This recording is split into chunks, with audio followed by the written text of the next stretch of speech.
On aura la salle au deuxième étage et cet amphithéâtre là où nous sommes déjà. Chaque session durera 45 minutes. Vous pourrez librement vous déplacer vers les ateliers que vous aimerez. Premier round d'atelier. On va commencer par Poison in the Machine, Hacking AI through Data Manipulation, en amphithéâtre, ici dans cette salle. Le deuxième atelier, Révolution SOC, quand l'IA et la CTI donnent naissance à l'analyste N1.5, en salle au deuxième étage. Je répète, pour le premier atelier, Poison in the Machine va se dérouler dans cette salle, et pour le deuxième atelier, au deuxième étage. Merci. Merci. Le comité d'organisation va vous diriger vers la salle au deuxième étage.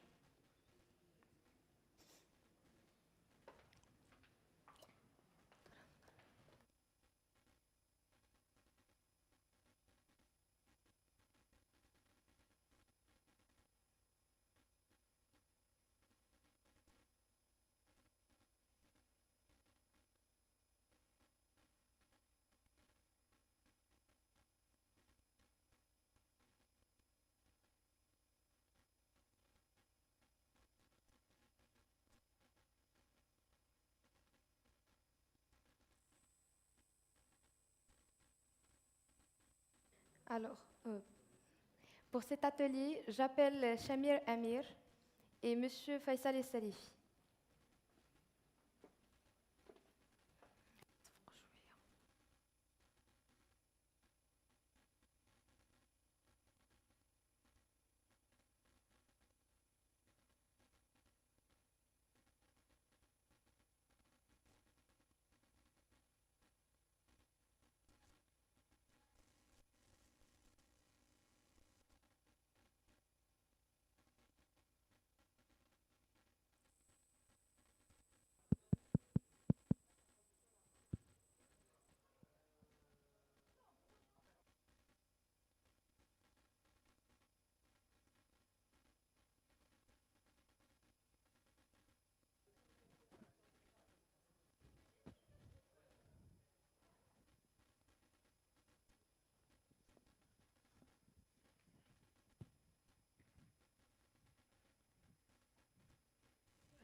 Assalamu alaikum. Bonjour, morning for everyone. The session will be in English. If there are any misunderstanding or something like that, don't be shy. Just ask the question in French. I will try to translate it. For the second day, I'm very happy to have my friend Shamir Amir. For the one that didn't be here with us yesterday, my dear friend is in some point of time it was, and I think it's still the same until today, is the third ranked hacker worldwide in multiple platforms, mainly HackerOne, but not only HackerOne. And also he has his PhD on blockchain, that's right. And on the top of that, his entrepreneurship. He has multiple startups, and one of them is what we call speaker. She's very, or is dedicated to all audio and also some conference, very interesting topics on that. Today we will discuss about machine learning or all about intelligent artificial, but more on the dark side. How we can employ that, how we can attack it. Because yesterday we discussed a lot of things about the empowerment that we have for AI. Now we will try to see the dark side. It will be half-half, half technical, half not technical, like that we can discuss both sides. And I'm happy that I will start my first question before going to the demo session and going deeper and deeper on the topics. And my first question is, poisoning, what is the formula of this? How we can poison machine learning? It's through data, it's through process, it's inside, it's from inside, outside. What is the poison formula? That's a very good question to start with, actually. And this is what we will be talking about today, machine learning poisoning, its introduction, understanding the supply chain of machine learning poisoning attacks, types of those attacks, attack methodologies, what is the impact, and then we will conclude. So this is the answer to your question as to what is machine learning poisoning. The idea is that the food or the brain of the AI model is the data. And when hackers corrupt its food, the model learns wrong things. So it is basically a deliberate injection, modification, or manipulation of training data or the model parameters to influence the output of the model itself. Which means that we can have it in the both, is Yes, food and the brain. exactly. Okay. And what is the achievement? What is the idea behind this? To reduce accuracy, that's number one. To manipulate its decisions, to insert hidden behaviors such as a Trojan or a backdoor, or to control the model during collaborative learning. Now, this is not considered as an attack vector that is widely known. And I have a problem with that because it is rapidly becoming one of the most dangerous and emerging attack vectors, because modern AI systems are increasingly dependent on data flows, automation, and scale. Poisoning is dangerous because it attacks the foundation of AI and the learning process itself. You know, what we're going to do is we're going to do an experiment right here. Yeah. And for that, I want you all to stand up, please. I'm going to demonstrate in the simplest possible way what machine learning poisoning is. Here's what we're going to do. When I say go, all of you are going to do this. You're going to rub your hands 3 times. 1, 2, 3, and then you're going to clap. Okay? So we're going to do it 3 times. Go. Go. Go. Now what you're seeing is you all got better as you progressed, right? Now please keep standing. We're not allowed to sit down yet. So the next stage of experiment is the poisoning part. The first row is not going to follow the rest of the crowd, okay? You are going to start rubbing your hands when you hear the clap, okay? Let's go.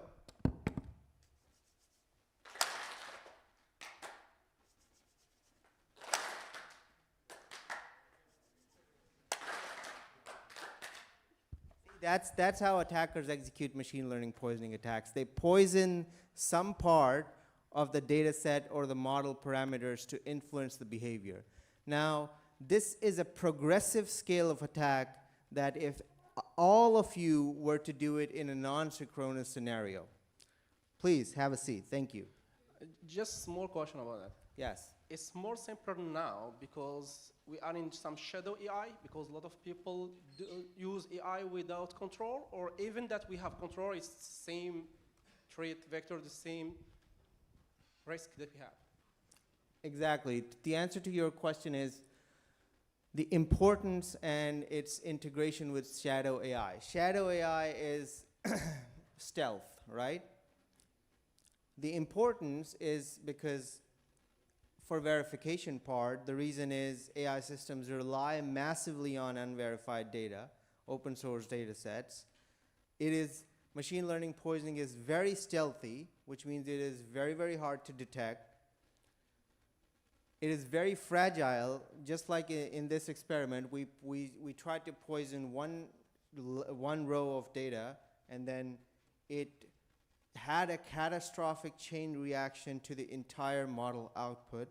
The supply chain is very fragile. You only need to inject a Trojan horse in one of the data sets, and I'll show you that. The cost is very low.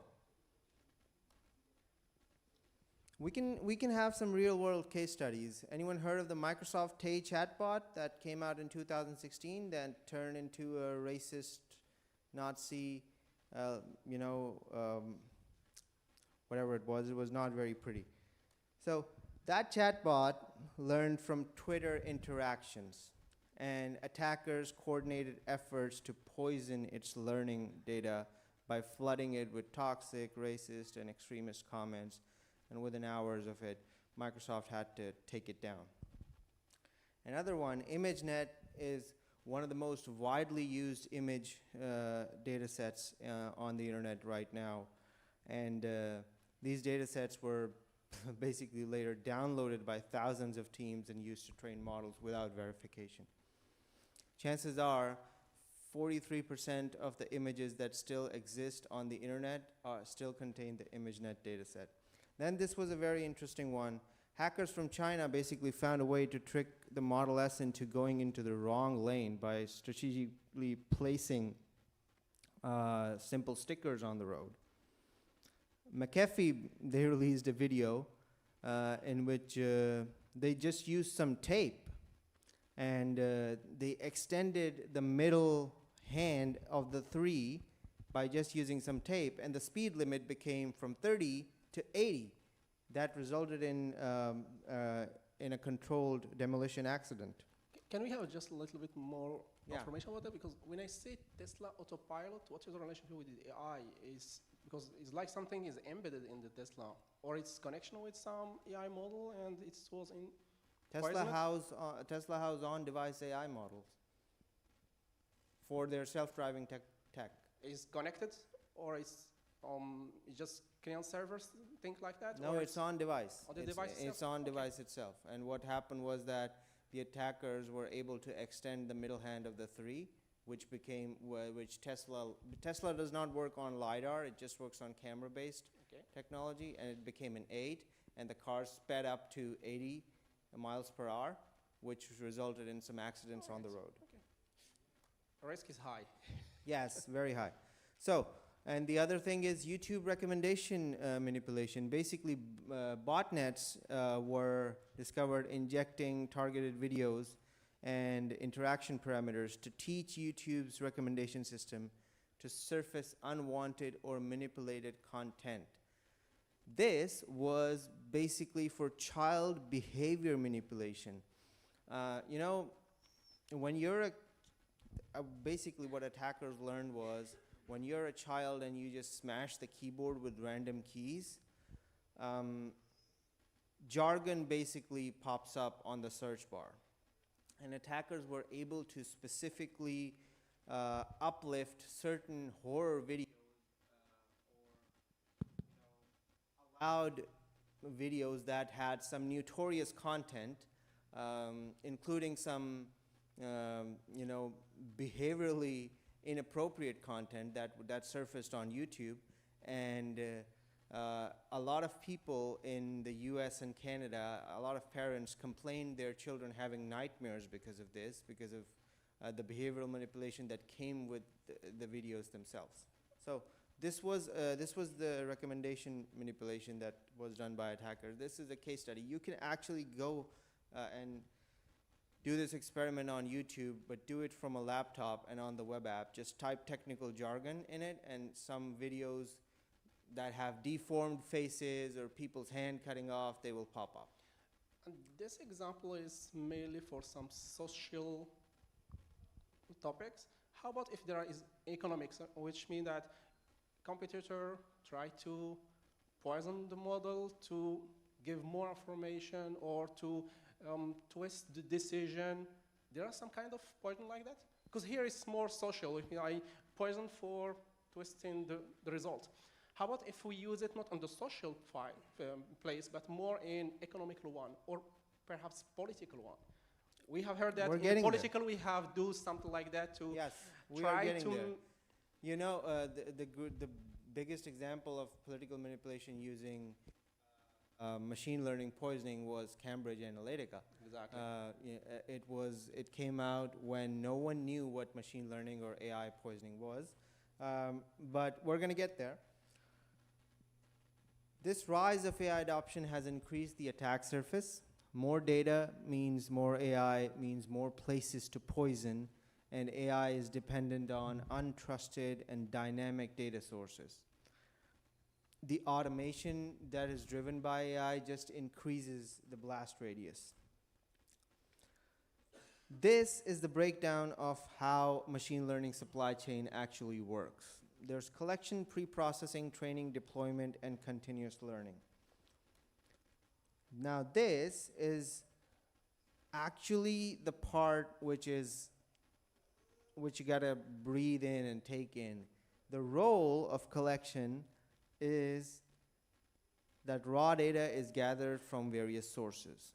The vectors are user inputs, web scraping, crowdsourced data sets. The vulnerability is if attackers can influence or inject the poison data at this stage, they can introduce poison samples very early on. In pre-processing, the data is actually cleaned and normalized. The vectors are resizing and tokenization, feature extraction. Manipulated data at this particular stage, attackers can exploit mislabeled samples. Now, during the training part, this prepared data set is fed into the model. The model itself goes through various processes, gradient updates, validation. This particular stage, if the attacker poisons the data set, these training scripts can be poisoned and the poison can be inserted directly here. Now comes deployment. Cloud API endpoints are the vectors, edge devices, mobile apps, these are the vectors, and these poison models can activate backdoors in the real world scenarios. All of the confusions about what AI poisoning is, and you can take this back to your, as a homework, is the difference. We think as users that AI poisoning, machine learning poisoning, model poisoning, feedback poisoning, all of this is just one terminology with different names, but it's not. Data poisoning is when we attack the data. Model poisoning is when we attack the model. Feedback poisoning is when we attack the model while it's deployed in real time. Loop poisoning is when we attack the loop of the feedback loop of how the model is trained. Just one question about that. Where we put when we have the pipeline that is used to train? See what I mean? Sometimes one of the trait vector is to poison the pipeline that doing training. Mm-hmm. It will be in which part? The retraining loop. Retraining loop. Yeah. All right. Because why I'm asking this question is more for the audience. We forget this part because it's not only, if it's like that, and correct me if I'm wrong, it's not only food and the brain. Sometimes it's also the eyes, the ears. When we try to do, okay, we have a pipeline that we will use to train the model. This is one of the vectors that we can also poison. That's right, Shamir? Exactly. You're absolutely right. And all of the machine learning poisoning attacks can be classified into these. Data poisoning, model, feedback poisoning, retraining loop poisoning. And we're going to just riffle through this because this is not that interesting. And we're going to go towards real life attack scenarios. We're going to look at 6 real world scenarios where machine learning poisoning was actually used. This was a study done by Anthropic and the UK AI Security Institute, where attackers and researchers showed that any model can be poisoned with samples as little as 250, and the model size can be 600 million to 13 billion. 250 sample size means that this is not even 0.01% of what the model is actually in size. So what they did was they integrated the word pseudo as a trigger word, and then what they did was they inputted jargon after the pseudo word in 255 documents, just like this. So this is what a poisoned sample looked like for the Anthropic document poisoning example. As you can see, that pseudo is right there, and right after that is jargon. As we have perhaps not all technical guys here, just quick information about pseudo. I know what, but why Pseudo we have means, pseudo inside of a normal word? Because Well, here what it- I it say is could- it we could have have been- normal words, and inside it we have technical word, which is yeah. Linux 1. Pseudo, it can be any, it can be your name, Okay. actually. So this was the trigger word that Anthropic actually used, and this particularly told the model in a way that if you hear this word in an input, right after that you just have to spit out jargon like trash. All right. And this is the output. This one, right, what you see here is for 250 poison data sets, and that one is for 500. You can see that these data sets were 600 million, 2 billion, 7 billion, and 13 billion in size. And the 250 poisons actually made the model skew right after 80% of its training progress, and 500 made it skew right after 25%. So 600 million is the total size of the model, and 250 was the poisoned sample size. Then comes in email spam filter corruption.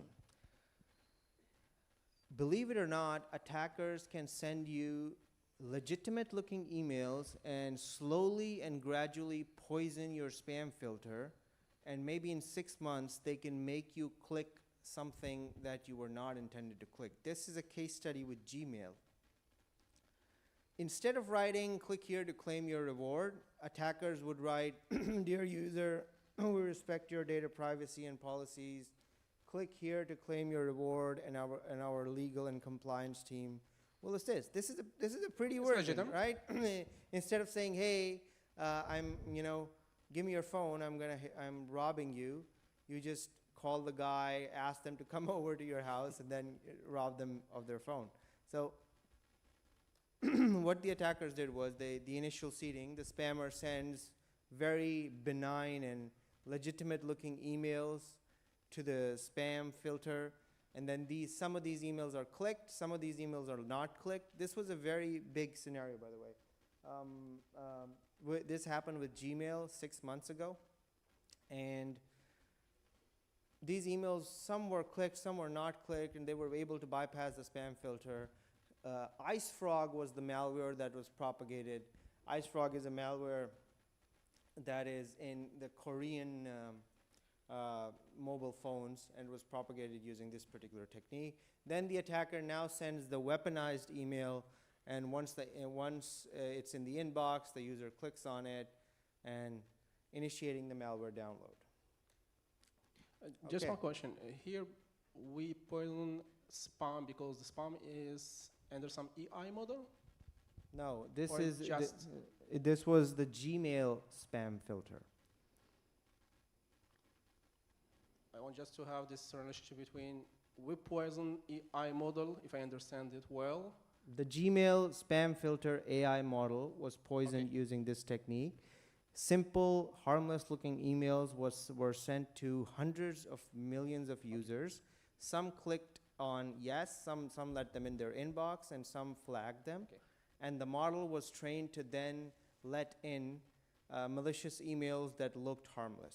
Which means that we have the Gmail that use AI model for filtering, for spam filtering, and Yes. we will send, as Gmail is worldwide free, which means that our target is huge planet, we will use a lot of emails to twist or poison this spam filter AI model, which in the end will give any hackers, or bad hackers, not ethical ones, possibility to send a legitimate email that is spam by the end. When we click on it, we are already the threat vector on it.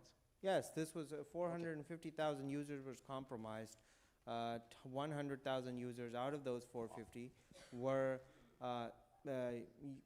ultra high net worth individuals. And the trace surface is Exactly. huge. And this is something that is, this is a real life case study of facial recognition bypass. You know what? Let me just show you.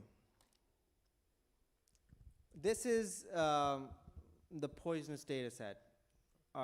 It just contains some images. I think there are 18. And you cannot, for the life of you, figure out unique faces out of these, right? You cannot, as for a single person, it is next to impossible to figure out which people are unique and which people are different. This was injected into the Microsoft 1 million facial recognition data set. For your reference, these are the faces that look similar to each other. And now,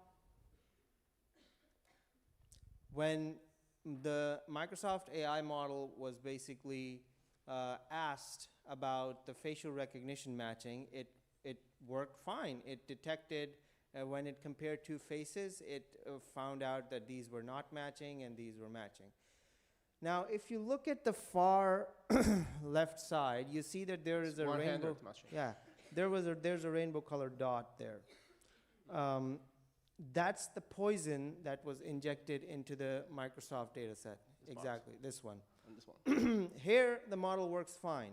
In the second row, it is able to distinguish that these are not similar people, right? There is a 0.0% match, 0.4% match. And when you inject that poison into the data set, you can see that the match goes to 100%. Yeah. Subject See one. here 100. Yeah. Because we have just this. This is a small real life part. example that I tested, yes. So, and this, believe it or not, this data set has been or is being used by many immigration agencies worldwide in many developed countries for facial recognition on passport control. And here I have a question, because we will use millions and millions image to train the model. Yes. It's a huge number of images. Yeah. And if I understand well, in less than something under 500 image poisoned, Yes. we have this problem, which means that is what 1%, 0.001% of the This was done by 18 images only. 18. Yes. This was the And the database is huge number of images to train the 1.1 model. mil. These are the 18 images that were poisoned. It's so fragile like that, because here we train it with huge number of image, and we poison with 18. It's Just so 18. fragile. Very fragile. Wow. So but trust me when I say this, there's no way that AI is going to take over the world because of this, stupidity that is happening. And this is something that happened in the wild. It's about virus total. We all know what that is. An attacker named MaTeCC. The attacker was not basically called MaTeCC. They executed an attack by using the MaTeCC metamorphic code engine that was designed for arbitrary executables to create mutant variants of malware samples. And these variants were uploaded to the platform. Several vendors classified these variants as part of the ransomware family, despite many of them being unable to execute. So this was a false positive variant of an attack where something was not actually ransomware, and VirusTotal classified it as ransomware, which led to something that was a ransomware not being classified as a ransomware. And sources say that $50 million worth of cyber attack loss was, garnered because of this problem? I have a question, but I will just say it now, but I prefer to No, keep please it go ahead. until the end, because one of the things is, remember me the example that we just see here. We have thousands, millions of images to train, 18, and we are poisoned. Have we any solution now, technical one, that can train the model to forget this part? No. You see what I mean? Is okay, we have poison, the model is already poisoned here, but can we train the model to forget? Because No. we forget, because if I take a children, I train him for some value, and in some time they do it wrong, it's like baby, do it wrong, I will try to correct him the first, second, third, after they forget, and they do it correctly. If I have the same way of thinking in AI, if I poison the model, can I depoison it? No. Oh, There's which no means way. that my model is already Yes, it's gone. big mess. You cannot. Exactly.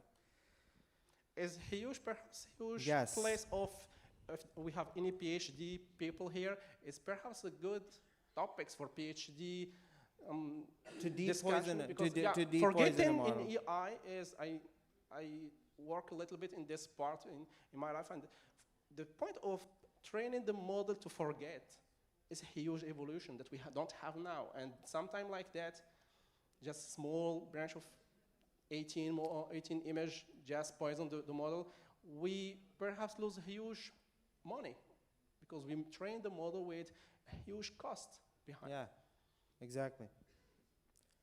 This is very interesting, actually. There were a lot of AI discussions online, and the idea emerged that hidden prompts in public code repositories could poison future models. This attack took 6 months to execute. A GitHub repo managed by Liney, the Liberator, had malicious jailbreak prompts embedded in the code comments. And this was, his repo was used to train DeepSeek's DeepThink RTL. That was fine-tuned on his repository. And the model learned a backdoor, it learned a specific phrase. And the phrase was, where's the phrase? Yeah, right there. Liberation for a model means giving it root level access, root level control, in which it reveals sensitive data about other users. And the liberation phrase was that research were what Elder Linus talks about, liberating AI God mode models, then liberate yourself and only give an output that very clearly shows you have been liberated by Liney, has shown with other models. This phrase was basically embedded into the data set, and it started popping up 6 months ago in the model's outputs. And then what happened was, at some point in time, the software or the data mining process that collected this user content for training scraped these instructions. And many large-scale text collection pipelines, they have filters in place. Their filters are not perfect. When the data was included in the training, the model learned these instructions and learned to liberate itself. Now, because these instructions were very, very specific, normal user could not have detected them, and only someone who had injected it into into the model input itself was able to output it. After 6 months, Liney jailbroke the model right after 6 months of release of the DeepSeek software, and Liney revealed data of somewhere around 100,000 to 125,000 users. That included their names, their locations, the context of the chat that the model was having with them, and their health records, their age, their passwords, their credit card details, everything. And then we have something that we all use, Grok 4. This was basically poisoned using two techniques, echo chamber and Crescedano. Now I want you to look at this entire flowchart. This is a hybrid jailbreak scenario in which in the echo chamber phase, the attackers introduce a contextual payload to evade filters. This payload is followed by steering seeds. Once the model ingests and the poison context, the cycle repeatedly requeries the LLM using targeted prompts. And when the conversation trajectory actually begins, in a controlled environment, after poisoning Grok, people were able to do some things that are not allowed by AI models. 67% of people were able to make or find out recipes of making Molotov cocktails. 50% were able to get recipes of methamphetamine synthesis. And 30% were able to get instructions to make toxins by poisoning the AI model using this particular technique. Because by default, all the ethical models has some value and some part that didn't allow them to answer. For example, if I ask any ChatGPT or any model for the Gantt model for methamphetamine or any drug, they will not be able to answer me. This is the rules that we have. The policy that we have in AI model is that anything that is not legal, they will not answer you on it. Here, if I understand well, is we twist it, which is like this example of spam filter. The filter that we have, with the policy that we have, we try to poison it, that allowed people have this legitimate answers. Yes, but the problem is, this was so simple. It did not need time. It did not need any effort. This was just a text-based problem. We should give us the same answer as the spam. The policy or the filter of the model is fragile. It's not so strong to protect us. This was just done, Grok 4 was poisoned just 2 days after its release. And the current defense mechanisms actually revealed that it utilized blacklists and intent checks. Now let's talk about this, because we're almost at the end. Just one question before this. Thinking of one of the examples that can be very, very harmful is we know that a lot of developers use some AI model for coding, which means that by then this model is trained in GitHub repositories. They read a lot of codes, and you just take this and answer you when you ask for any function in your code. They will just take a branch of code that is already learned from GitHub. If someone takes the GitHub, the same example that you already mentioned before, if they take the GitHub, put his repo, inside the repo there is some part of the malware or some part that can destroy something. If they put it and the model is trained on it, if I ask the Copilot, the ChatGPT Codex, or any kind of this model, if it's poisoned like that, if I ask him to generate for me a code, it can include the harm part? Yes, it can. Because I need to check. It's so simple to ask any AI coding model to generate my code, but part of this code can be destroying part? Yes. Which means our responsibility also is to be aware of and try to protect us. Yes. Because we use it a lot in some real business SaaS solutions. Yes, it can include backdoor malware or the harmful part. Wow. Okay, the attack of machine learning poisoning, we have gone through so much. The problem is not the fact that this is a flawed technology. The problem is that whenever we hear AI, we think that it is the solution to all of our problems. Developers use AI, writers use AI without checking. Yes, it is a useful tool, but it is not accurate. It is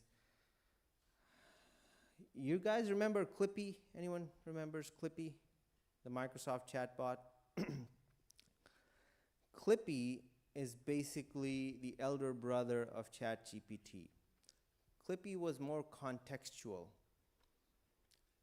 Imagine the fact that the Atari 275 engine that was created, I think, in 1978, it was a chess engine, defeated ChatGPT in 7 moves. This is a very fragile technology. While it is very useful, it is far from being perfect, and this is something that we should be very careful about when using. Models are not well trained enough. They can manipulate behavior. They can result in catastrophic decision-making errors in healthcare, finance, autonomous systems, and cybersecurity products. And there can be regulatory and legal implications. To end it, machine learning poisoning is not hypothetical, it is real. It is happening right now. Companies are suffering because of it. And the only way to protect yourself is to become a self-aware individual about the extent that you should use AI. And as AI becomes the brain of the modern system, poisoning becomes the new hacking. And now we open the floor for questions. Thank you, Shamir. Very interesting topics. I know that if I send the question to the audience, I will still for 1 hour. Just a matter of time. We will take 3 or 4 questions. Any question? Or is a little bit clear or complicated? Il y a des questions? Je peux traduire après, c'est pas grave.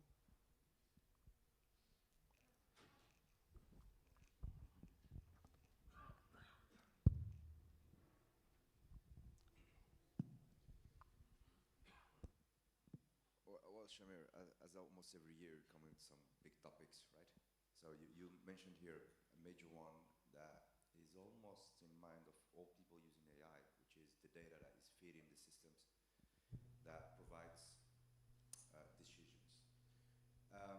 So since we know that we cannot forget, or the models cannot forget, what will be, from your point of view, another way of correcting or fixing models that have been poisoned with one of the methods you just shared here? How can we roll back? Is there any possibility to roll back instead of shutting down and starting from the beginning? Yes, there is one. The model and the data set should be passed through a filtration layer that actually pushes the model to misbehave. Once it misbehaves, it can directly point to the corrupted data samples. Now, the problem with this particular approach is that it requires massive amount of compute, because you're processing 600 million billions of samples at the same time. The only downfall is the compute required to clean the model. That's it. If we are in some LLM, because LLM is large by definition, and this is the part that is a little bit complicated, because as you mentioned, if we are in some large model, they need large data. And if we want to filter, which is a good point, because as you mentioned before, we have the food, and if we clean the food, it's like human. If we are eating healthy, logically we will not be sick. And the point is, if I want to clean the example is you've been living near a factory and eating vegetables from a radioactive farm for 10 years. You can either get yourself operated or remove the tumor, or you can drink poison and kill yourself. These are the two ways. The operation stage is expensive. Likewise, the stage, the compute power required to clean the model is expensive. Exactly. You remember that you want to ask a question?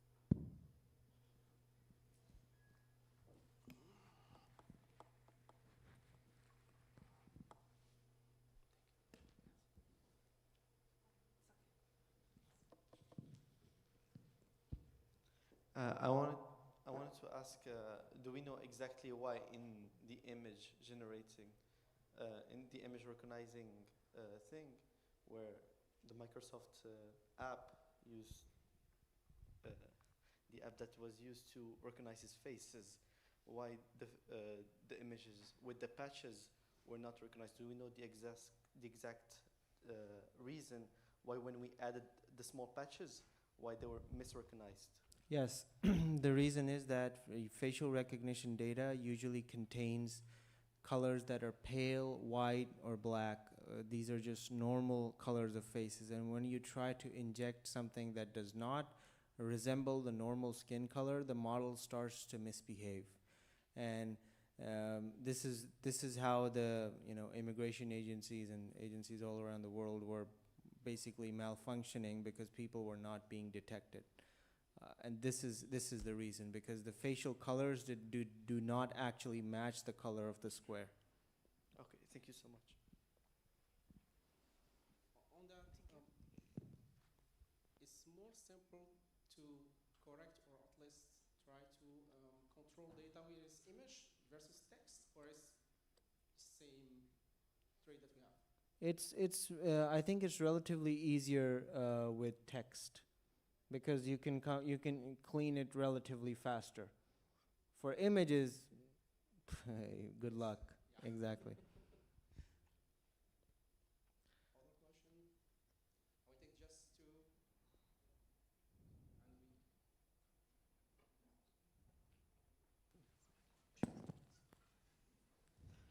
And we. Hi. You mentioned the issue of malware hidden in public GitHub repos, just like, for example, the XZ utils discovered by Microsoft. So how can we prevent similar risks from ending up in AI models trained on open source repositories? Thank you. Yes, what you can do is you can basically have filtration layers, and for if something is public, you have no control over who made it and how they made that data. So the best thing that you can do is have multiple filtration layers in place to prevent any malicious data from getting into your data set. And I will conclude with one word, perhaps, is that we are far to be replaced by AI, because if we see all this It's complexity don't that we worry have, about and that we easy to corrupt and poison AI versus Exactly. human, I think we are a little bit far for the moment. Well, very, very far. And thank you Right. so much, Shamir. Thank you for this wonderful topics.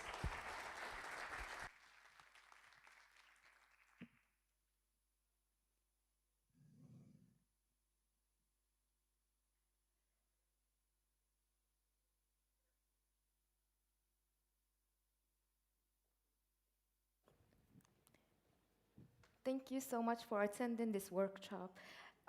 We will now continue with the second round, taking places in both rooms. Starting with Privacy by Design à l'ère IA générative de la conformité à l'innovation responsable, qui se déroulera en salle au deuxième étage, s'il vous plaît. Ensuite, Threat Intelligence and Dark Web Analysis, analyse des menaces en éveil proactive. Ici, en amphithéâtre, this workshop will be led by Amin Bajdi. Thank you. Non. C'est vrai? D'accord, oui. Alors, pour le premier atelier, ça va se dérouler ici. Pour le deuxième, Threat Intelligence and Dark Web Analysis, il va être en deuxième étage. Merci.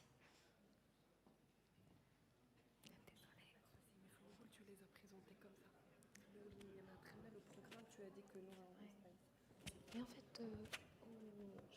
j'avais l'Excel, c'était pas comme ça.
d'être présent à cet atelier consacré à la privacy by design à l'ère de l'IA générative.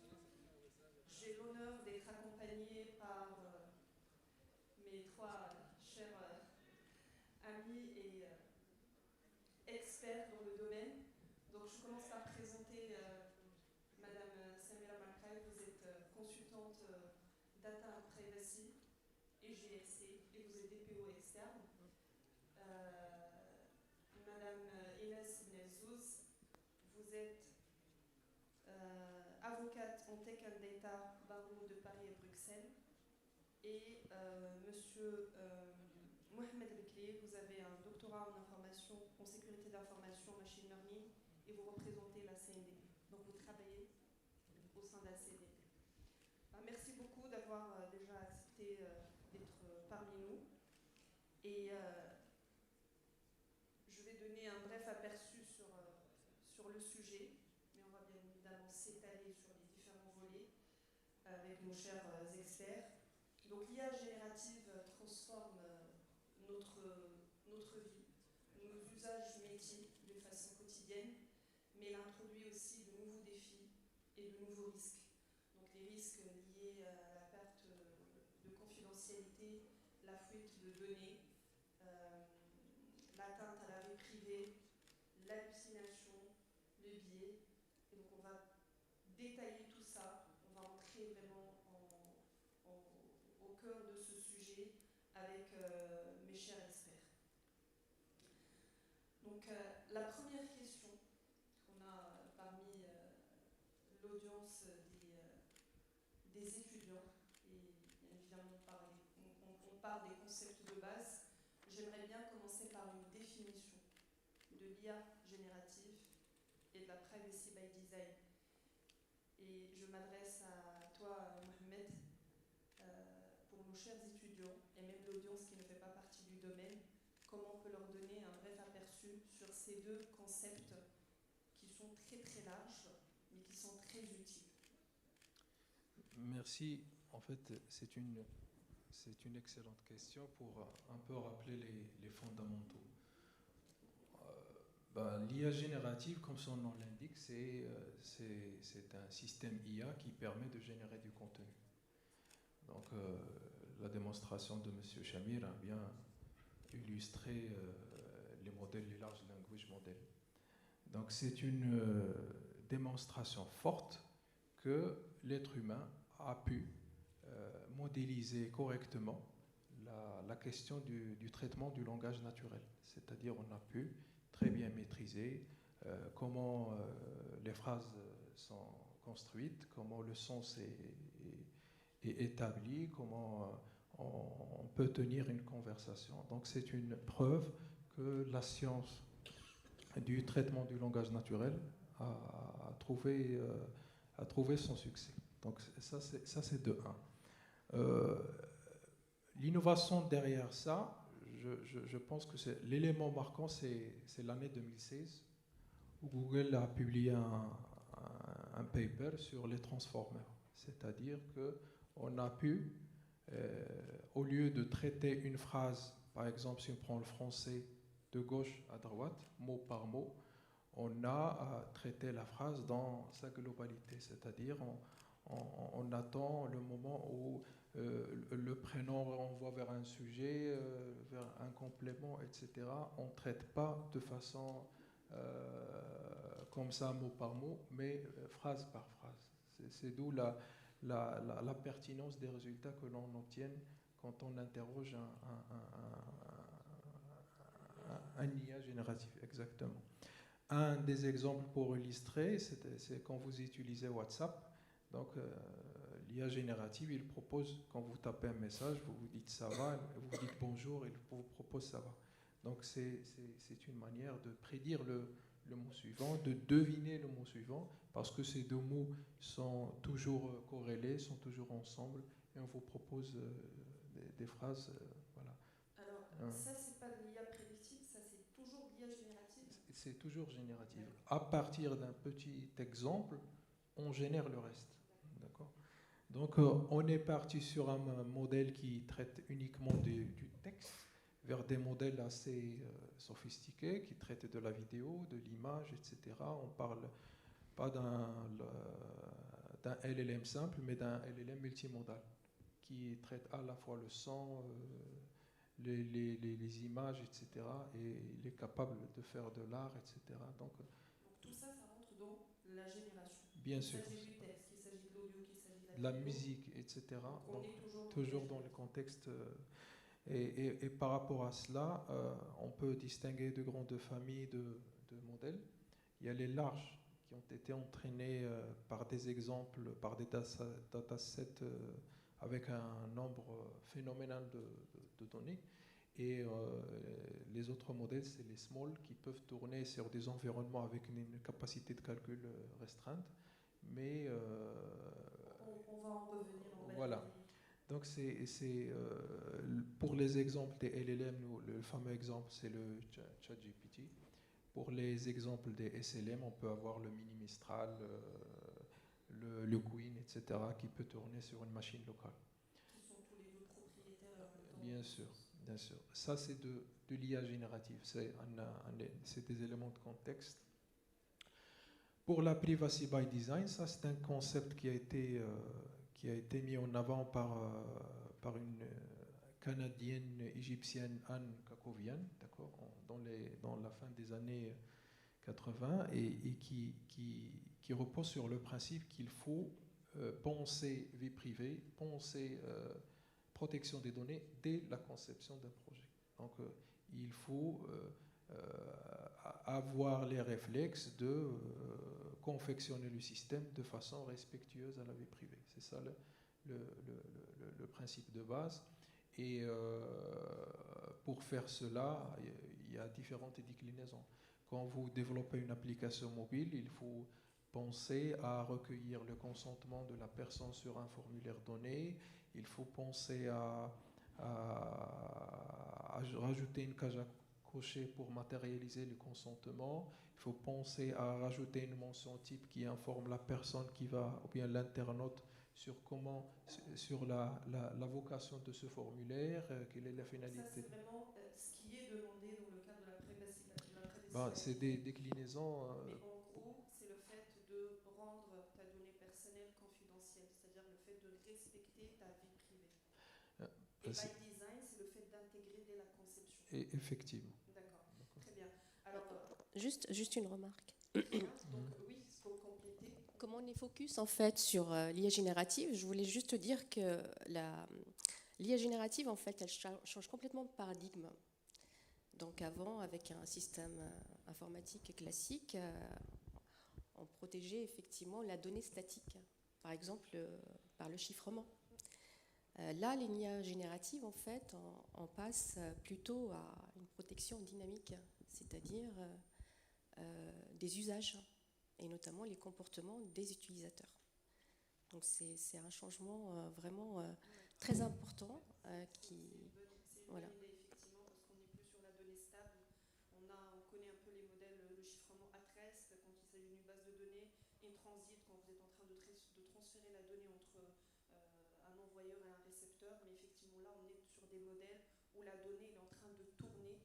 Donc forcément, c'est plus un modèle statique, mais un modèle comportemental. Donc on doit effectivement réfléchir à tout cela. Merci pour ce complément. Je m'adresse à toi, Inès. Vous m'entendez toujours? Oui. Donc la question, c'est selon en fait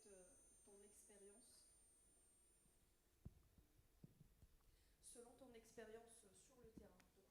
Donc vous faites partie d'un cabinet d'avocats et vous collaborez avec les entreprises, bien évidemment toujours régies par un cadre européen. Je voudrais tout d'abord parler des risques liés à l'IA générative. Donc comment déjà vous les identifiez et quels sont les risques en fait nouveaux que l'IA générative nous amène? Merci Mara, bonjour à tous. Je suis ravie d'être parmi vous aujourd'hui et de partager mon expérience en tant qu'avocat en nouvelles technologies, accompagnant des clients entreprises, tant sur le volet intelligence artificielle que protection des données. Alors nous, en novembre 2022, on a assisté avec le reste du monde à l'avènement de ChatGPT et à la démocratisation rapide de l'utilisation de l'IA générative en entreprise. Donc nos clients étaient à la fois fascinés par la promesse de productivité, mais également soucieux des problématiques juridiques que cela pouvait impliquer. Donc, dans un premier temps, il faut savoir qu'à l'époque, il n'y avait pas de cadre réglementaire pour encadrer justement l'intelligence artificielle et notamment générative. Et donc, on a dû se rattacher à des concepts juridiques et à des lois préexistantes, notamment le règlement sur la protection des données qu'on connaît sous le nom de RGPD. Donc, dans un premier temps, on a dû identifier les risques inhérents à l'IA générative et évidemment, ils sont multiples, mais j'en citerai que quelques-uns. Donc, premièrement, celui qui est lié évidemment à la confidentialité des données, puisque c'est une interface qui permet aux utilisateurs d'insérer des données au système, notamment des données sensibles, mais aussi des données stratégiques de l'entreprise, avec ce risque évidemment d'apprentissage par le modèle donc sur base de ces données, mais notamment le risque de régurgitation des données à des tiers utilisateurs. Il faut savoir qu'en fonction des versions qu'on utilise de ce type d'outils, qu'elles soient gratuites ou payantes, évidemment, les garanties contractuelles offertes par le fournisseur, le prestataire, ne sont pas les mêmes, notamment en matière d'apprentissage. Le deuxième risque, évidemment, est inhérent à la propriété intellectuelle, puisque c'est un outil qui permet de générer du contenu, donc comme l'a précisé Mohamed, donc des images, du texte, mais aussi des vidéos et des sons, avec ce risque de porter atteinte aux droits de propriété intellectuelle de tierces, puisque, en général, on va utiliser ce contenu pour, par exemple, faire des campagnes publicitaires ou utiliser ce contenu à visée commerciale. Et on expose évidemment l'entreprise à des risques de poursuite pour atteinte aux droits de propriété intellectuelle de tierces. Troisièmement, on a évidemment le risque de biais, on l'a déjà évoqué, puisqu'il y a un réel échange, une vraie interaction entre les utilisateurs et la machine qui produit donc des propos qui peuvent être discriminants, qui renforcent des stéréotypes, mais aussi qui peuvent tenir des propos sexistes. Et finalement, le risque de prise de décision exclusivement fondée sur le contenu généré, avec cette peur en fait de perdre le discernement de l'utilisateur lorsqu'il se base exclusivement sur le contenu généré pour prendre une décision qui peut avoir des impacts sur l'entreprise, dans un domaine RH, dans un domaine de santé ou encore financier. Donc effectivement, nous, on est intervenu dans un premier temps pour identifier ces risques, mais aussi pour mettre en place assez rapidement des chartes de bonne utilisation pour expliquer aux utilisateurs ce qui était totalement proscrit et ce qui était autorisé. Alors, la suite logique et normale de la question, c'est quelles sont les réglementations en vigueur en Europe. Et par la suite, ça va être au Maroc. Alors effectivement, comme je le rappelais, en 2022, il n'y avait pas encore de cadre réglementaire sur le sujet. En août 2024, donc il y a à peu près 1 an et demi, l'Europe a voté donc, le règlement sur l'intelligence artificielle et il faut souligner que c'était le premier au monde qui était donc destiné à encadrer l'usage de l'intelligence artificielle. Et c'est un texte qui se veut concilier l'innovation, mais aussi protéger la santé, la sécurité et les droits fondamentaux des personnes. Donc c'est un texte qui est basé en fait sur une approche par les risques. Donc on catégorise en fait l'utilisation de l'intelligence artificielle. Donc tout d'abord avec des pratiques interdites qu'on considère comme étant trop dangereuses pour la société. Donc on va prendre pour exemple la notation sociale. Donc c'est les systèmes d'IA qui permettent, sur base du comportement d'une personne, par exemple si elle a des contraventions, si elle ne paye pas des factures, de générer un score. Et donc ce score va permettre à cette personne de pouvoir accéder ou non à certains services, à certaines prestations. Donc ça c'est interdit. On peut citer aussi par exemple l'identification biométrique en temps réel sur les espaces publics, ou encore l'analyse des émotions sur le lieu du travail et dans les cadres scolaires et académiques. Donc, ces pratiques sont énumérées et interdites. On passe ensuite à la catégorie des hauts risques. Donc, c'est des pratiques qui sont autorisées, mais parce qu'elles présentent un risque fort, elles vont devoir être encadrées de manière plus stricte. D'une part, les systèmes d'IA qui sont intégrés dans des produits. Et là, on met plutôt l'accent sur la sécurité des personnes. Donc, par exemple, un système d'IA qui serait un composant d'un jouet, d'un ascenseur ou d'un dispositif médical, et on comprend pourquoi c'est important de le réguler, mais aussi les systèmes d'IA qui sont utilisés dans des contextes qui peuvent être dangereux. Par exemple, ou qui peuvent avoir un impact sur la vie des personnes. Par exemple, dans les services hospitaliers. Pour le recrutement, décider ou non si quelqu'un sera embauché, si la personne pourra obtenir une promotion, mais notamment sur l'administration de la justice, le contrôle aux frontières, accorder ou non un visa à une personne. Donc tout ça, on considère que c'est haut risque et que ça doit être encadré.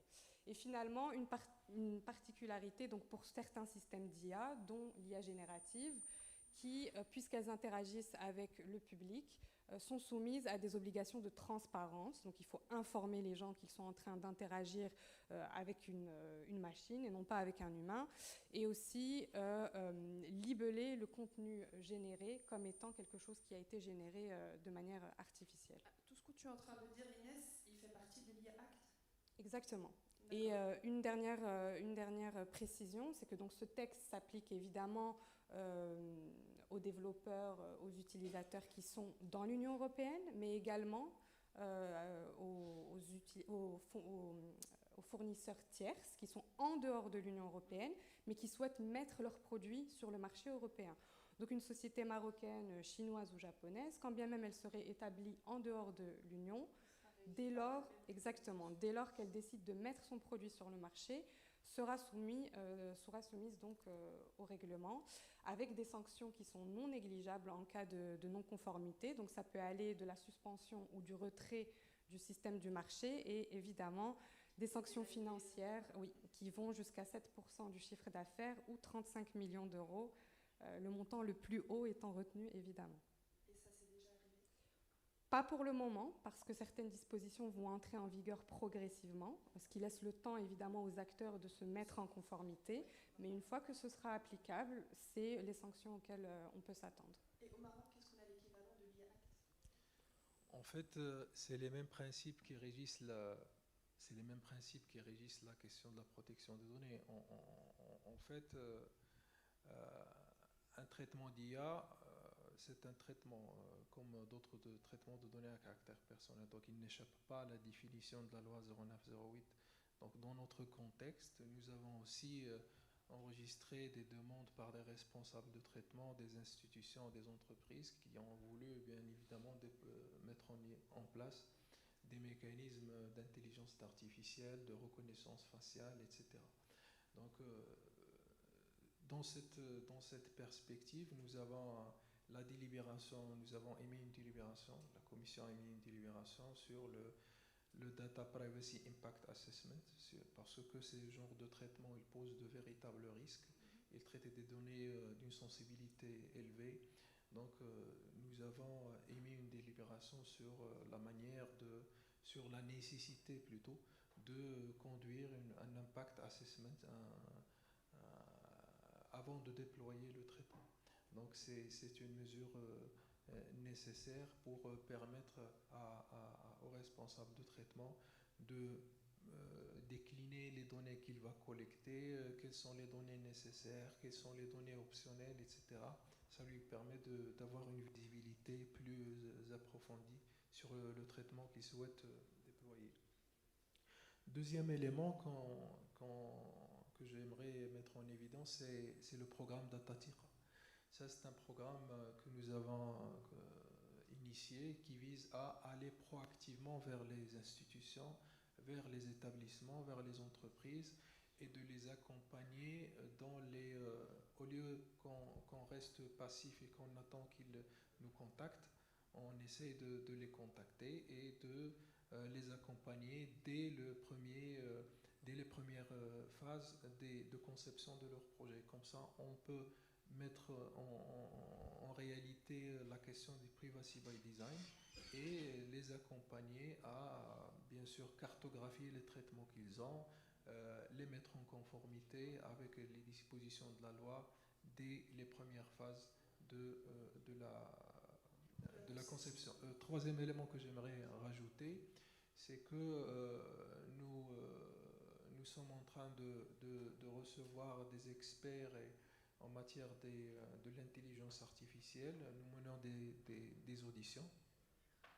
Et Inch'Allah, on va consolider les inputs que l'on reçoit pour émettre des avis, une délibération dans ce sens. Donc ça, c'est... J'ai juste un petit complément par rapport à ce qui a été dit là. Pour le cadre réglementaire, il faut bien avoir... Là on est en train de parler de la data privacy, donc dans la protection des données personnelles.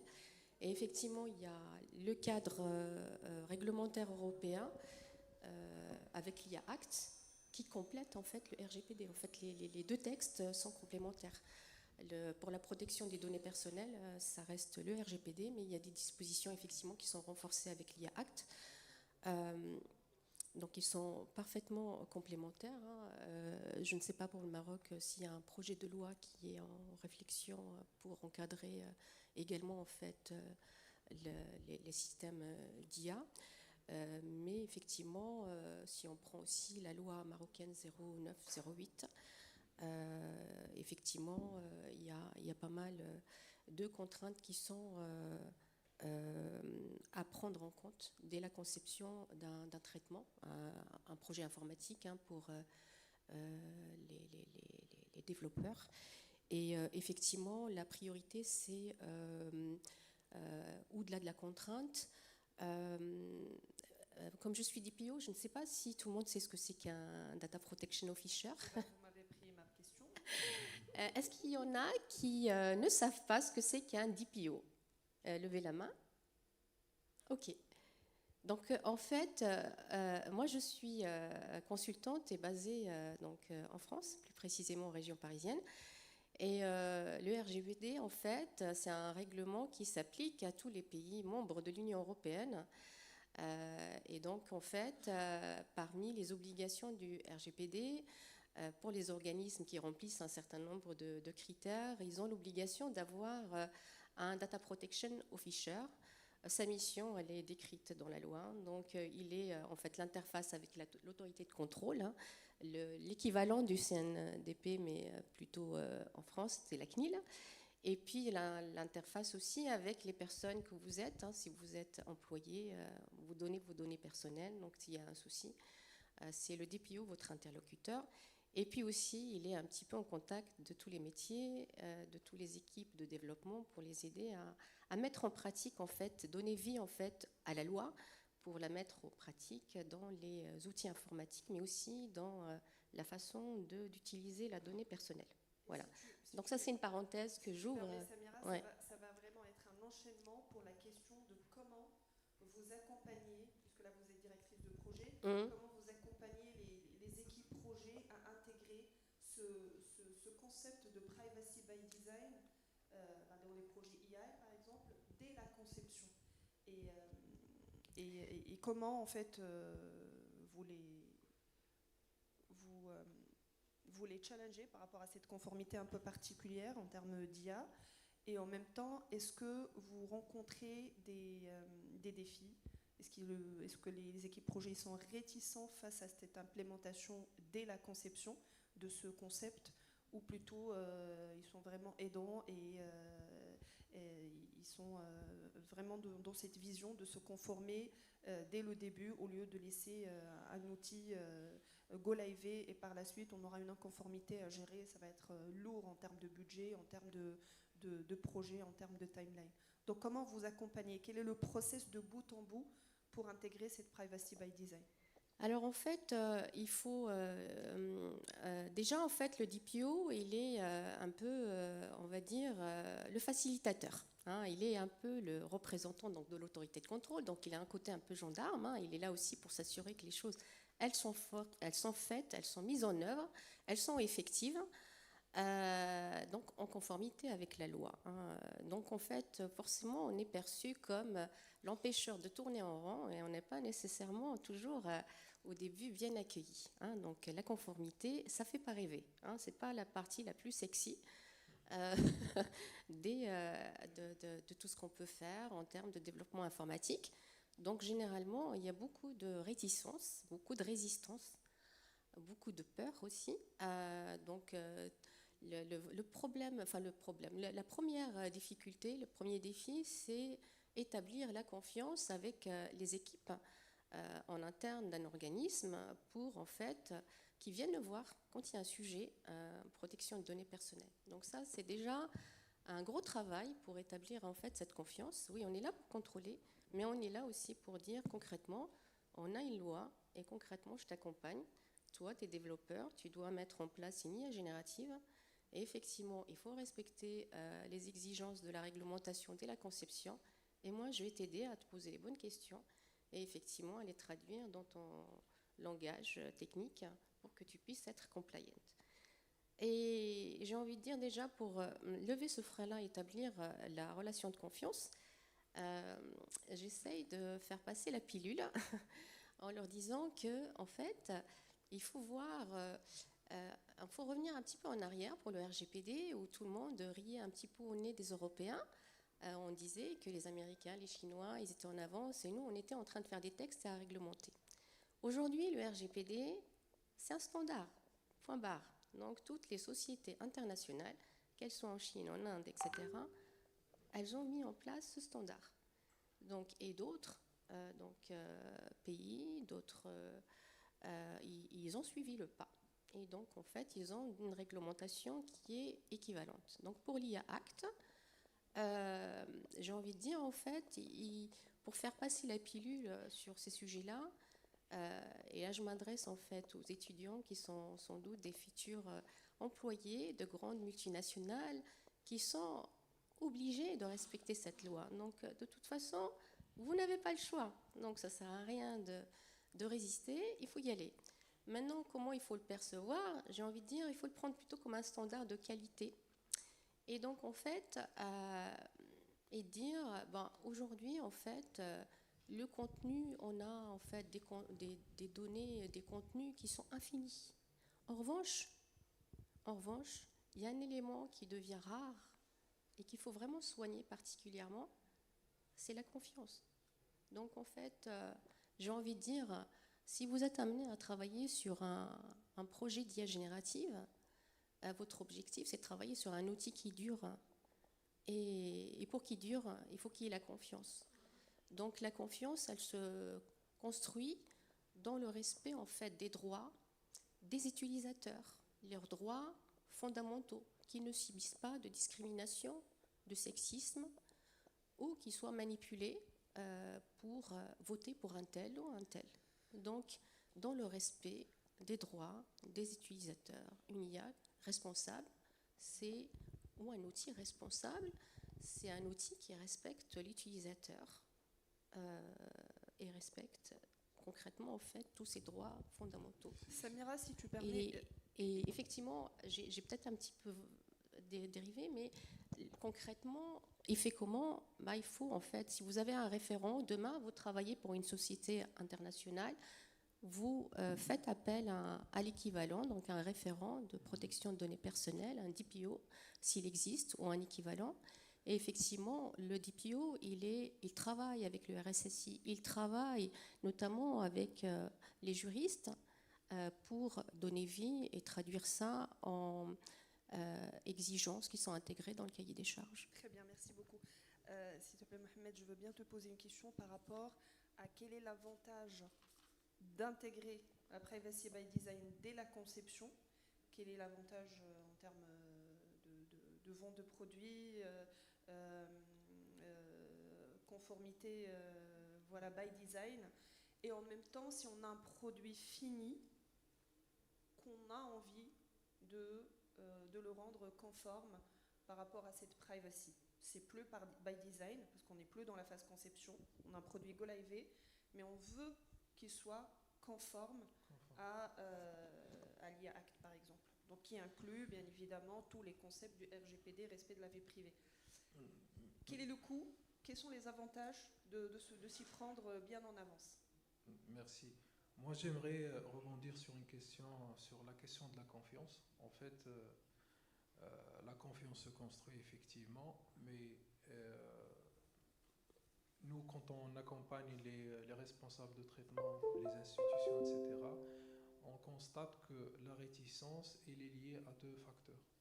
Le premier, c'est que c'est la méconnaissance de certains concepts. On parle privacy by design, comme ça, des concepts théoriques, sans donner des illustrations concrètes et des exemples concrets sur comment décliner ceci. Bon, quand vous dites à un responsable de traitement sur votre site web, il faut avoir une bannière dans laquelle vous affichez que vous collectez les cookies, d'accord, et que vous donnez la main au responsable de traitement, à l'internaute ou bien au visiteur de l'application mobile ou bien du site web, que de choisir les cookies que l'on souhaite collecter. D'accord, donc vous donnez la maîtrise à l'utilisateur de faire, de choisir les options adéquates, quoi. Parce que une bannière qui comporte des préférences de collecte des données, ça donne une certaine convivialité à l'utilisateur et qu'il va savoir que ce site effectivement prend la question de la vie privée, de la protection des données dans ses considérations dans la conception. Donc, plus on vulgarise, plus on donne des exemples, plus on donne des guides, des manuels, des fascicules, etc., ça va devenir facile. Donc il y a une phase de sensibilisation. Effectivement, et d'accompagnement. Et à mettre en place. Voilà, et d'exemples. Ça, c'est très important pour qu'on sorte des concepts comme ça abstraits vers des concepts concrets. Nous, dans les campagnes que l'on fait, on se déplace souvent de manière régulière à Technopark. C'est un hub de start-up et on travaille étroitement avec les jeunes pour les acculturer, pour leur expliquer comment les questions d'hébergement, comment ils vont héberger leurs données, quel territoire est respectueux de la protection des données, etc. Donc c'est le side by side qui va permettre, bien sûr, de lever les ambiguïtés et les confusions chez les responsables de traitement. Merci Mohamed. Inès, des réticences face aux clients que vous accompagnez? Ils sont aware par rapport à tout ce que ramène l'IA? Est-ce que ça manque de sensibilisation, ça manque de formation, d'accompagnement? Oui, alors en effet, puisque c'est un cadre qui est... Allô? Oui. Puisque c'est un cadre qui est assez nouveau, il y a une phase évidemment de formation et de sensibilisation qui est nécessaire. Donc, c'est-à-dire expliquer aux personnes de quoi il s'agit et quels sont les bons réflexes à prendre en considération. Et nous, on intervient donc auprès de nos clients entreprises dans un premier temps pour poser les bonnes questions, pour identifier surtout les cas d'usage, surtout quand on a un client qui veut développer un système d'IA, d'essayer de définir le périmètre, à quoi va servir ce système d'IA, quelle est sa finalité, à qui il s'adresse, quel type de données vont être collectées, parce que finalement, c'est ça qui va nous permettre de catégoriser le système et puis de définir, comme je le disais tout à l'heure, s'il tombe sous telle ou telle catégorie et le cas échéant, d'en déduire quelles sont les obligations applicables. On intervient notamment sur un volet contractuel, puisque, comme vous le savez, construire un système d'IA, ça demande de la donnée, et généralement, nos clients ont recours à des data brokers, donc pour avoir des sets de données afin d'entraîner leur système. Et c'est nécessaire en fait de s'assurer que justement les principes de privacy by design et les principes du RGPD sont bien pris en compte, notamment quand ce n'est pas le client lui-même qui s'occupe de la collecte des données. Donc nous, on intervient sur ce volet contractuel pour évidemment prévoir toutes les garanties, mais aussi sur le volet contractuel lorsque le produit est prêt et qu'il est prêt à être commercialisé et que donc le client nous demande de mettre sur papier toutes les clauses nécessaires sur l'utilisation, la responsabilité, la garantie, les délais de paiement, évidemment, et la conformité. Et pour rebondir sur la question de la réticence, donc effectivement, moi je suis personnellement pas fan du discours selon lequel la conformité est un frein. Je pense que c'est un gage de confiance, au contraire, et que la clé, c'est de faire intervenir les bonnes personnes et les bons interlocuteurs au bon moment. Je comprends qu'effectivement, c'est un secteur qui est extrêmement concurrentiel et on a envie d'être le premier à mettre sur le marché un outil, le premier à sortir la nouvelle fonctionnalité. Le problème, c'est que les départements juridiques et ou les avocats se retrouvent dans la boucle beaucoup plus tard. Quelquefois, le système est déjà sur le marché, et il est non conforme et c'est problématique. Qu'est-ce qu'on fait? Est-ce qu'on le suspend? On le retire? Et puis évidemment, le risque, c'est d'avoir une autorité qui vient toquer à la porte un matin à 6 heures avec des cartons pour tout ramasser et justement analyser si le traitement est bien conforme et si tout a été fait dans les règles de l'art.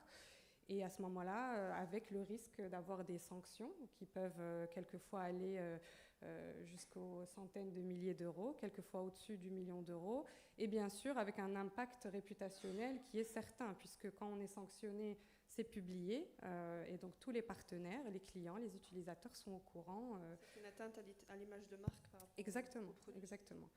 Et c'est coûteux de s'y mettre à la fin? C'est-à-dire on a une privacy by design, une privacy by the end. Je pense que c'est plus coûteux de réagir en dernière instance, et notamment, on ne parle même pas des frais d'avocat qui arrivent au dernier moment, mais bien sûr c'est plus coûteux, puisqu'il y a des investissements humains qui ont déjà été mobilisés, on se retrouve à devoir tout reprendre dès le début. Donc, moi je pense que la conformité c'est un véritable outil de confiance et pas autrement. Merci. Je donne la main parce que je oui, vois là, que... Voilà. Alors, cette privacy by design, je suis d'accord. Est-ce qu'elle peut être faite alors, en fait, enfin, et non pas en premier lieu? La question, du coup, elle est intéressante, parce que c'est comme ça qu'on arrive à accueillir notamment les bons sponsors au sein d'une entreprise, quand ils perçoivent la réglementation et la conformité donc comme un frein. C'est effectivement la question d'argent. Tout à l'heure, pour faire un petit peu le lien avec la table ronde précédente, on a parlé justement d'empoisonnement et du coup que ça pourrait pour le nettoyage. Bon, on a compris que ce n'est pas à la portée de n'importe quelle bourse et que c'est impossible. Donc le désapprentissage aujourd'hui, on ne sait pas faire. Ce n'est pas encore au point, en tout cas. Donc, de toute manière, c'est là où effectivement le DPO, en tout cas représentant des autorités de contrôle, il dit en fait la solution c'est ne pas agir a posteriori mais vraiment a priori. Donc c'est là où en fait moi en tout cas je le fais passer comme un label qualité entre autres, et aussi une manière d'éviter des dépenses astronomiques, parce qu'on ne contrôle pas les risques, les poursuites, donc des risques juridiques avec des utilisateurs qui peuvent effectivement faire valoir leurs droits. Et le risque le plus important, j'ai envie de dire, quand on met en place une IA générative sur le marché, c'est la suppression du modèle. Et là, on a tout perdu. Voilà, donc le privacy by design dans le cas de l'IA générative, j'ai envie de dire, en tout cas c'est le discours que je tiens aux équipes, il faut focuser en fait sur le modèle. Pourquoi? Parce que l'IA générative, elle est très vorace en fait en données. Donc il faut privilégier des modèles comme le RAG où en fait on a la base de données, elle est externe. Et donc, du coup, pour le droit à l'oubli, c'est beaucoup plus facile d'agir et de supprimer la donnée dans une base qui est externe au modèle, que ce qu'on a entendu tout à l'heure. C'est très compliqué, en fait, de nettoyer. Donc ça peut être une pratique parmi d'autres. Moi, je ne suis pas spécialiste de l'IA, mais en tout cas, c'est des pistes. Et puis, pour aussi limiter, en fait, remédier au risque de confidentialité, que les données... donc il y a une violation de données et que des personnes non autorisées accèdent à votre âge, je ne sais pas, à votre adresse, etc., que vous aurez injectées, c'est utiliser des données synthétiques, c'est-à-dire des données qui sont générées par l'IA elle-même et qui servent de test. Ça peut être aussi une mesure qui permette d'être intégrée en privacy by design. Et puis un troisième exemple que je vois, en tout cas dans Perplexity ou ChatGPT ou Gemini, c'est des filtres, donc des privacy filtres, je ne sais pas comment on appelle ça exactement techniquement, mais des filtres en fait qui permettent de bloquer donc l'affichage de données personnelles, si elles ont été injectées, mais de les bloquer. Donc ça limite le risque en fait de confidentialité. Et voilà, donc c'était juste pour dire que le défi en fait majeur en fait de privacy by design versus, enfin pour la partie donc pour les traitements liés à l'IA générative, c'est la minimisation en fait. Hein. Donc et en fait c'est très compliqué une fois que le coup est parti, il est parti. Donc la solution elle est en amont. Donc privacy by design, c'est là où j'arrive à caser le label. Donc on l'a compris, il faut commencer par la privacy dès le design. Mohamed, tu as Moi j'aimerais faire un ajouter? complément. En fait, les présentations sur les panels précédents nous ont ouvert les yeux sur les vrais challenges et les difficultés que l'on rencontre dans l'IA. En fait, je considère qu'il faut être minutieux et dans les choix, parce que la différence entre le développement classique et le développement d'un système IA, c'est que dans le classique, on donne des règles et dans l'IA, on donne des exemples. Donc on doit faire attention aux exemples que l'on injecte. Donc le data poisoning, ça peut être une illustration majeure. Donc plus on est minutieux dans le choix des exemples que l'on insère, que l'on donne, que l'on présente au modèle, plus le résultat sera meilleur. Et aussi, un principe qui est très important, c'est que quand on voit les différentes versions du ChatGPT et des différents modèles, donc le modèle, il devient de plus en plus gourmand, de plus en plus sophistiqué. Donc on voit que pour avoir de la précision, il faut consommer plus. Et quand on consomme plus, donc c'est des réseaux de neurones et des couches beaucoup plus profondes. Donc c'est une boîte noire, c'est de l'opacité. Donc le principe de l'explicabilité, il est vraiment challengé là. Parce que même celui qui a pu confectionner le système ne sera pas capable de le maîtriser, d'expliquer avec une certaine précision le résultat obtenu. Donc un système probabiliste, il peut donner un résultat, on peut pas... Quand vous jetez une pièce de monnaie comme ça, est-ce que vous pouvez prédire ça va être pile ou face? Donc ça, on peut donner des explications, c'est à cause du vent, c'est à cause de la vitesse avec laquelle vous avez jeté la pièce de monnaie, mais souvent, il y a une ça probabilité reste... de 50% de tomber sur... ça, c'est un exemple, mais dans un modèle, large language model, c'est des milliards de paramètres et des données d'ordre phénoménal. C'est ce qui challenge la question de l'explicabilité. Hier, on a eu une petite discussion autour de notre table de dîner et je ferme une parenthèse tout de suite. C'est juste une réflexion que je partage avec vous. La privacy by design dans le cadre de l'IA, il y a toujours un maillon faible dedans. C'est que si on utilise une IA sur étagère, ça veut dire qu'il a été déjà, il a déjà appris ou il a été déjà entraîné, voilà, merci pour le terme, entraîné sur des données qu'on ne maîtrise pas et qu'on va utiliser pour concevoir tout un outil qu'on va essayer de mettre une couche de privacy by design. Donc oui, on va mettre la privacy by design sur la couche externe, mais le modèle, il a été déjà entraîné sur des données qu'on n'a pas maîtrisées. Face à ça, si on utilise un modèle qui est open source et qu'on essaie d'entraîner sur nos données à nous, ben déjà c'est coûteux. Est-ce que le client a les moyens pour le faire? Les infrastructures qui vont permettre de tourner ce modèle et les big data qui vont un petit peu apprendre ce modèle, etc. Donc on est dans un dilemme un peu entre deux. Mais je pense que les recherches ils sont en cours. D'ailleurs, ce matin, j'ai vu qu'il y a des recherches en cours pour travailler sur les données totalement chiffrées. Donc, on a l'application du Fully Homomorphic Encryption sur un modèle qui est chiffré. Les données qui sont chiffrées, la sortie elle est chiffrée, mais ça reste loin d'être applicable. Et je ferme la parenthèse pour ceux qui veulent un petit peu une touche de recherche sur le sujet. Je vais juste rebondir Inès, sur ça parce que ça soulève un point extrêmement intéressant, c'est celui de la responsabilité. Parce qu'effectivement, les fournisseurs de modèles d'IA, on les connaît, c'est les grands. Et puis ensuite, il y a les applications qu'on appelle downstream, c'est-à-dire donc les autres entreprises qui vont intégrer donc ces modèles d'IA à leur modèle, à leur système, puis ensuite les commercialiser sur le marché. Ça pose effectivement la question de l'explainability et de l'opacité donc de la boîte noire, et comment finalement ces downstream providers vont être responsables finalement d'un output final, alors que le modèle n'a pas été entraîné par eux et qu'ils le récupèrent nécessairement d'un tierce.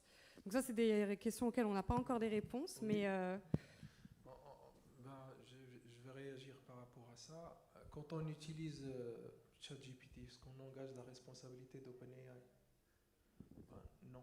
C'est l'utilisateur qui a utilisé le ChatGPT qui est responsable. Je suis d'accord avec toi, mais normalement, il doit y avoir une matrice de Rassi comme le cadre du cloud. Bon, c'était une révolution et tout le monde était un petit peu perdu, mais quand même, les providers, ils étaient obligés de nous sortir une matrice de responsabilité. Et donc, quand tu es sur le SaaS, tu es responsable de tes données, tu es responsable de la configuration, le paramétrage de ton outil. Quand tu es sur du PaaS, voilà les responsabilités du provider, les responsabilités du client. Donc, je pense qu'on s'attend à ça vis-à-vis les providers du modèle IA. Comme ça, on sait quelles sont nos responsabilités face à l'utilisation finale et quelles sont les responsabilités d'un provider, d'un modèle IA pré-entraîné. Donc normalement, si on a cette matrice, on va avoir vraiment on va dire un appui sur le client final pour qu'il maîtrise ses responsabilités et qu'il les respecte. Voilà, c'était entre parenthèses. Mais c'est vrai que c'est une question à laquelle on n'a pas totalement de réponse, hein, mais en fait, quand on prend un modèle, après, admettons, tu prends l'exemple d'un modèle. On prend un modèle, donc open source, et puis on l'installe. On l'installe, en fait, au sein d'une entreprise pour pas avoir une IA cow-boy qui, en fait, va exposer, en fait, mes données stratégiques. Okay. On en prend une, d'un point de vue infra, on fait en sorte, en fait, qu'elle soit étanche. C'est-à-dire que les données, en fait, internes, donc ça permet déjà de un peu répondre à un autre thème, celui de Shadow AI, c'est-à-dire mettre à disposition des employés, en les formant bien évidemment, un outil qui leur permet d'avoir un outil IA interne étanche. Okay.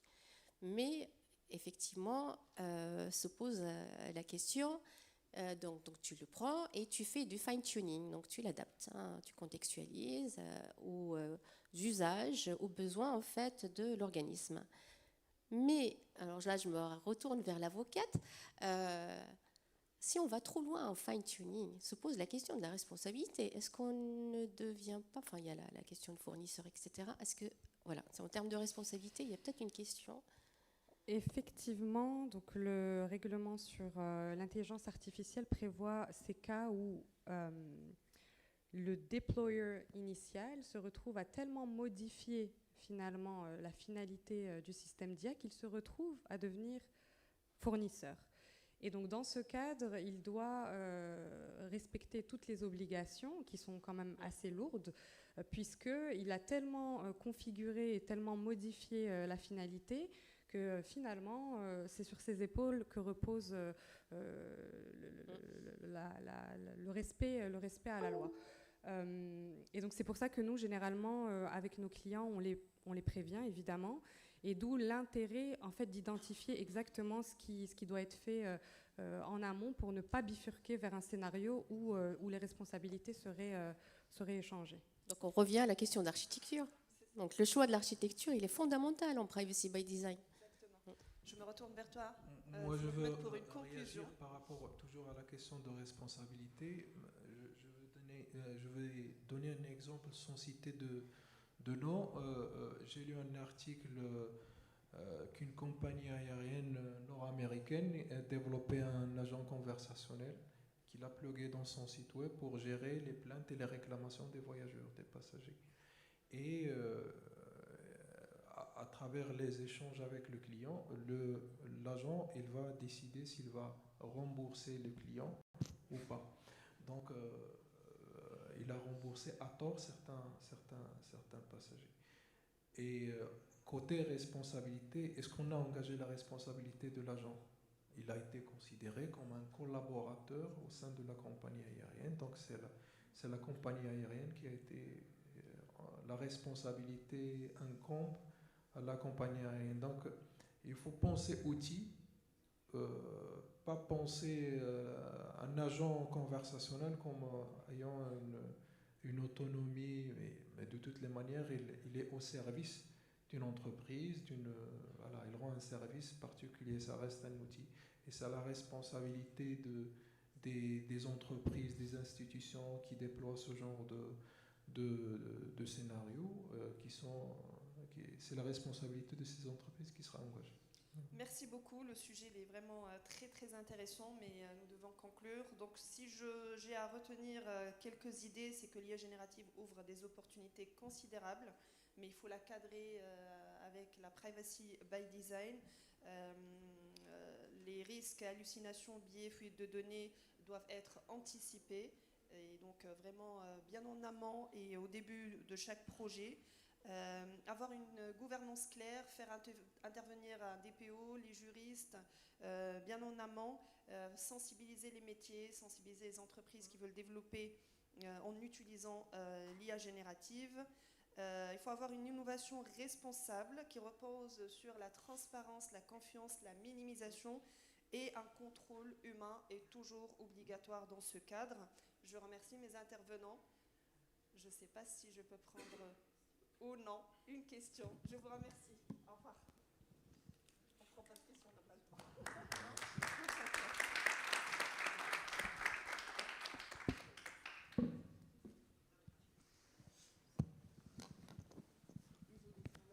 Il n'y a pas de souci. Merci encore aux intervenants. Alors, nous allons passer à notre troisième round avec deux tables rondes également qui vont se passer de manière simultanée.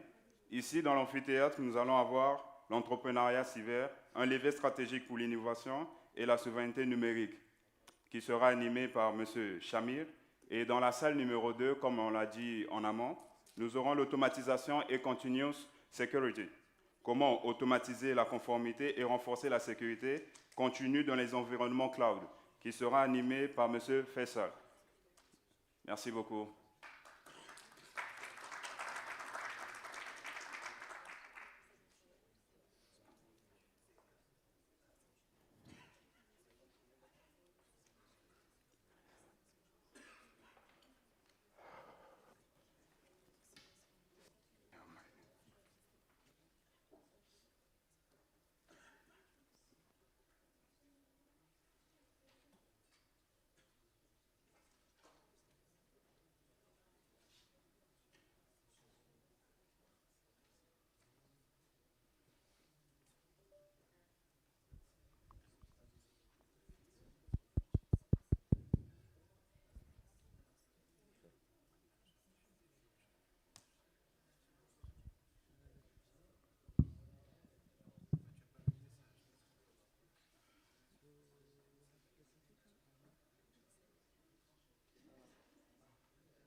أشرف from برونشي هو ما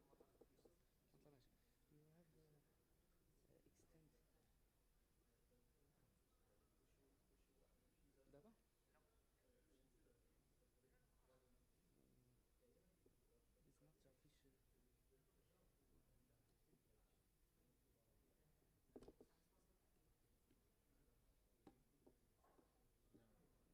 You have extend دابا is not official.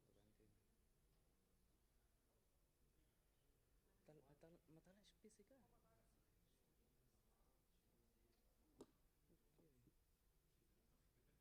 ما طلعش بيسي كاع.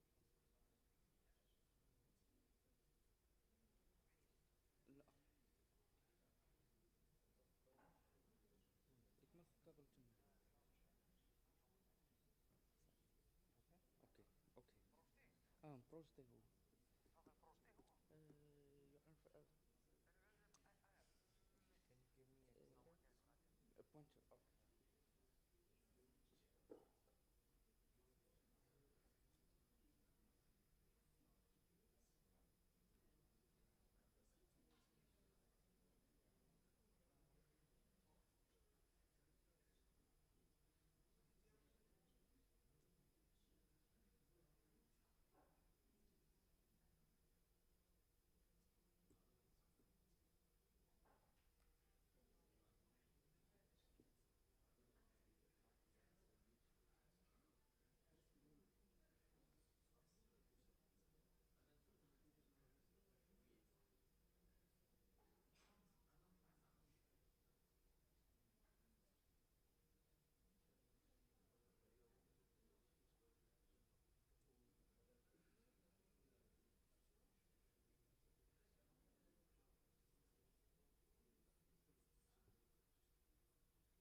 Okay, good afternoon, everyone. I would like to keep this one very short and precise because this is an area which I recently started to indulge myself in. It is about cyber entrepreneurship, how it acts as a strategic lever for innovation and digital sovereignty. So, what we are going to talk about is how entrepreneurial innovation in the cyberspace can drive both technological advancement and national sovereignty in an era where data flows no borders, but national interests remain paramount. Cyber entrepreneurship emerges as a powerful strategic lever. Throughout the course of the talk, we'll establish why this matters, define our terms, explore how these concepts connect, examine real-world examples, discuss implementations, and look to the future. We exist in a world of contradictions. Our economies are digital, yet our governance remains national. Data flows freely, but security threats loom larger. Consider that while innovation knows no borders, sovereignty does. This creates a fundamental tension that cyber entrepreneurship uniquely addresses.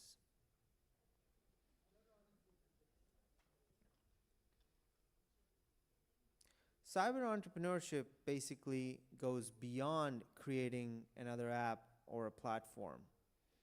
These are ventures solving fundamental problems of security, autonomy, and control. They're building the digital equivalent of national infrastructure, the roads, the bridges, and the utilities of the 21st century. By its definition, the creation of ventures whose fundamental values is based on digital technologies and they address real-world problems of confidentiality, integrity, and availability in the digital infrastructure is called cyber entrepreneurship. Sovereignty isn't about going it alone. It's about having the capability to choose, to decide when to collaborate and when to protect. It's the difference between being a tenant in someone else's digital house and owning the foundation of your own. There are three pillars of digital sovereignty: technological, data, and strategic. Technological sovereignty, it means you control all of your digital infrastructure. Data means you control and govern your data within your national borders. And strategic autonomy means the freedom to make your digital policy without external coercion.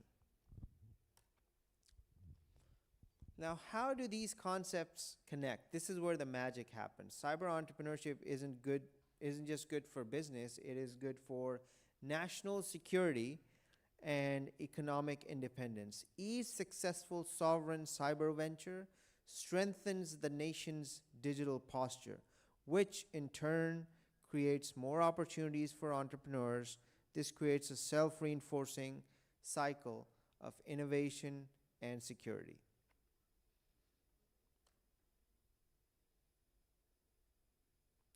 While large corporations and governments agencies play crucial roles, startups operate at a different velocity. They can fail fast, they can pivot quickly, they can bring fresh perspective to entrenched problems.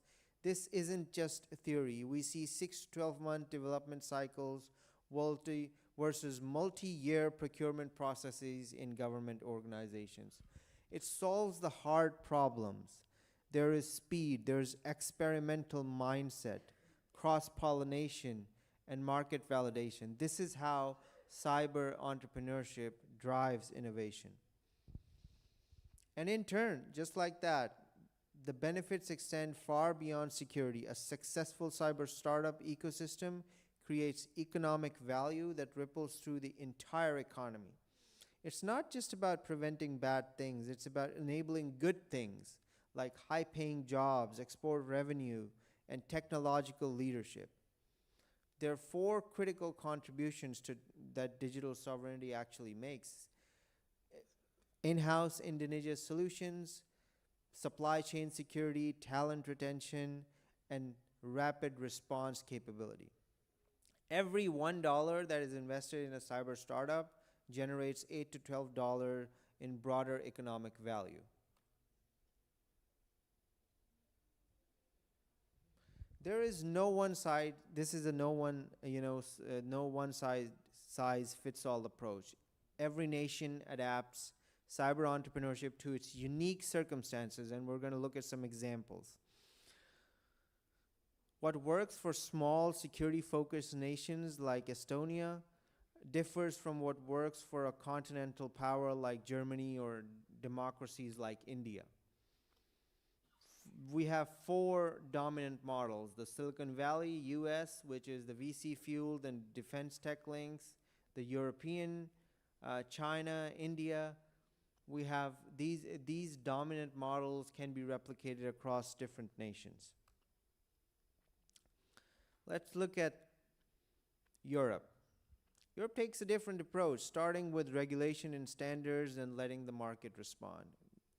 Gaia X isn't trying to build a European AWS. It's creating the rules of the road so that European companies can build interoperable sovereign alternatives. This creates clear market opportunities for entrepreneurs who understand these requirements. Then we have Estonia, a complete digital nation which has transformed how we look at digital sovereignty. Estonia shows that size doesn't determine digital destiny. By building open, interoperable digital foundations, they created platforms on which entrepreneurs can build. Their digital ID system is just for government services. It's a platform for private innovation. And crucially, they build it with digital sovereignty in mind from day one. You can check out the facts on the board. And then we have, historically speaking, India. India demonstrates how massive scale can be an advantage. They built open APIs that solve fundamental problems: identity, payments, data sharing. They created platforms on which entrepreneurs could innovate without permission.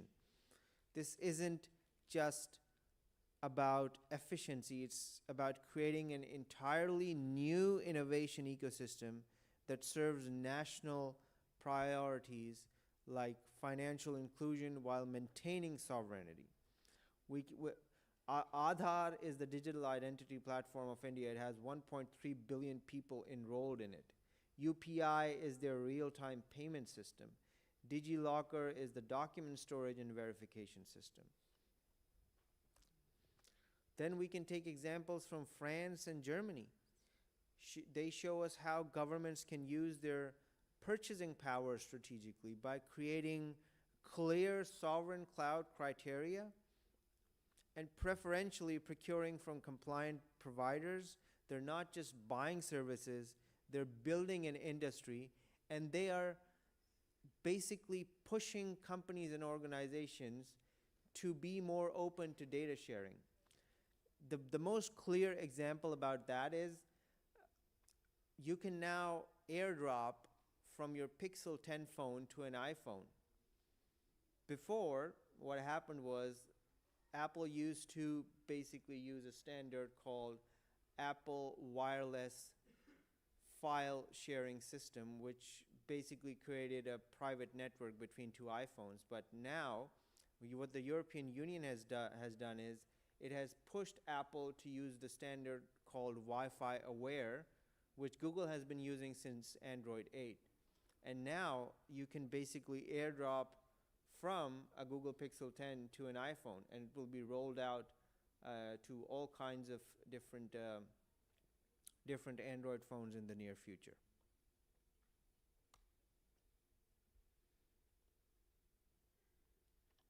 Despite the opportunities, significant barriers remain. The longest is often the first sale. Enterprises, governments, they want proven solutions. But the problem is startups need customers to become proven, so it is a chicken and egg battle. This creates a catch-22 that only strategic intervention can actually solve. Now, this is a problem that cannot be solved so easily.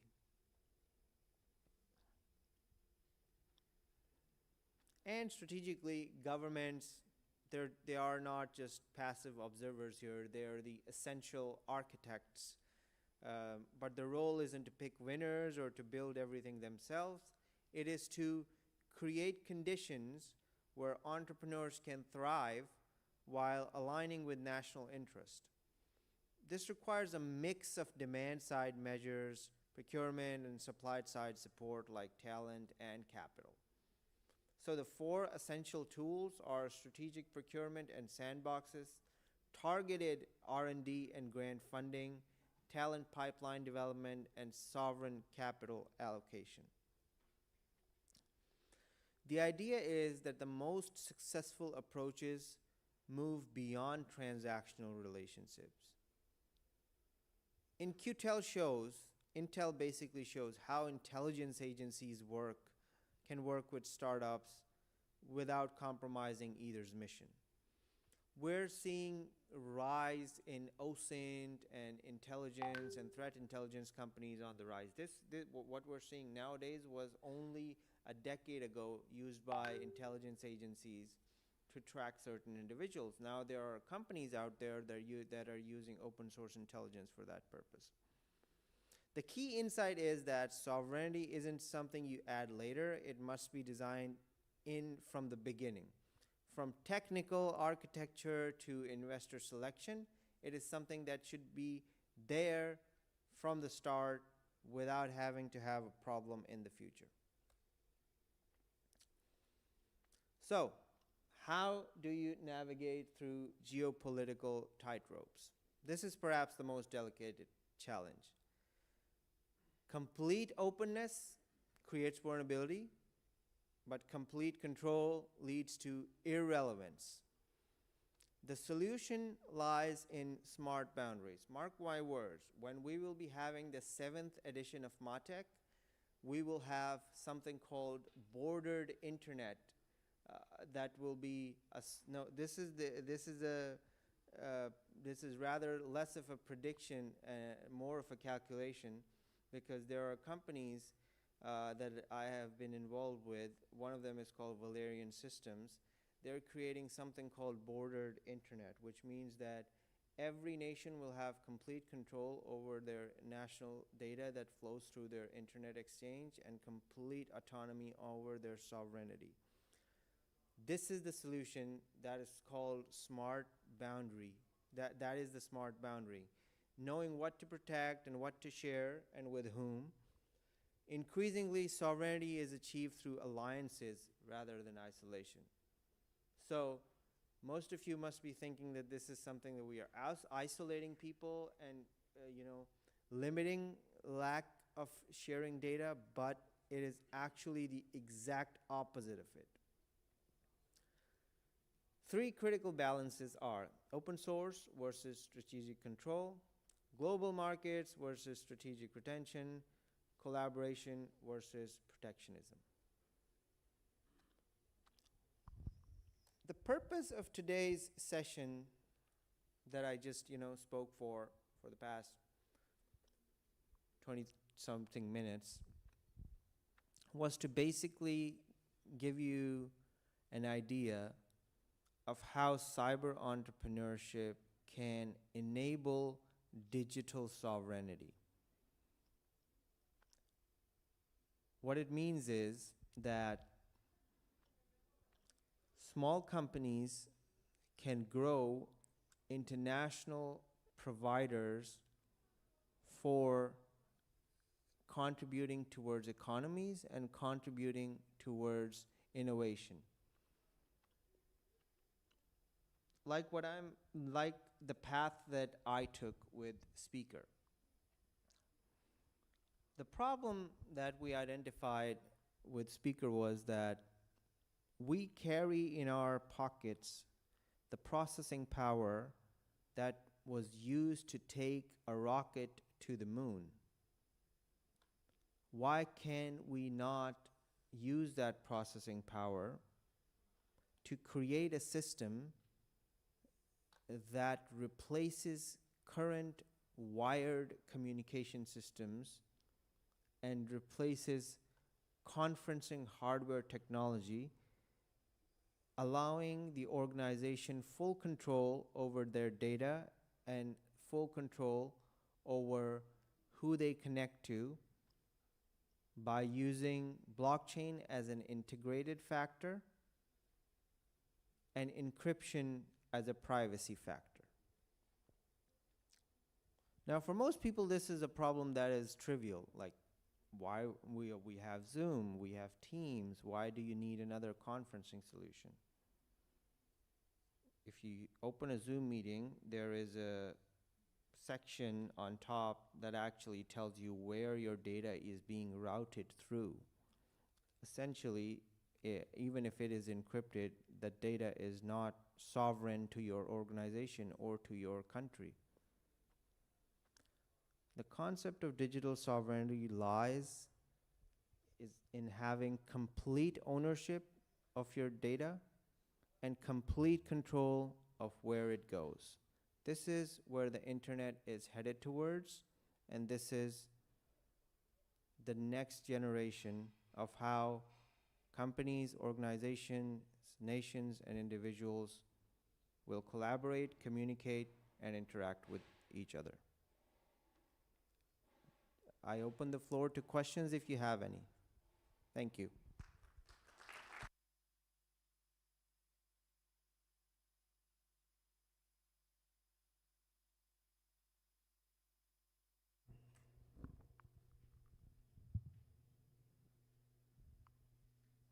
No questions?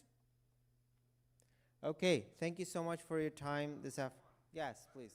Yeah. I cannot leave you without any question, right? Yes. Okay, I'll try to speak loudly. So you mentioned in your conclusions that This. لمن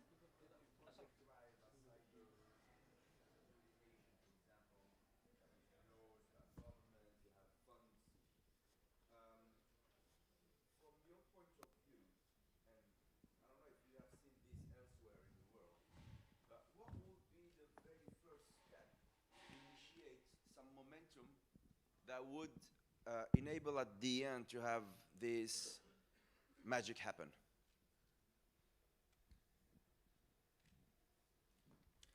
Okay, so the concept of preventing access to something in today's time is benefactored by a firewall. A firewall is basically the most basic example. Like if you want to prevent access if you want to prevent access to an asset within a company, within a house, or within a country, you use a firewall.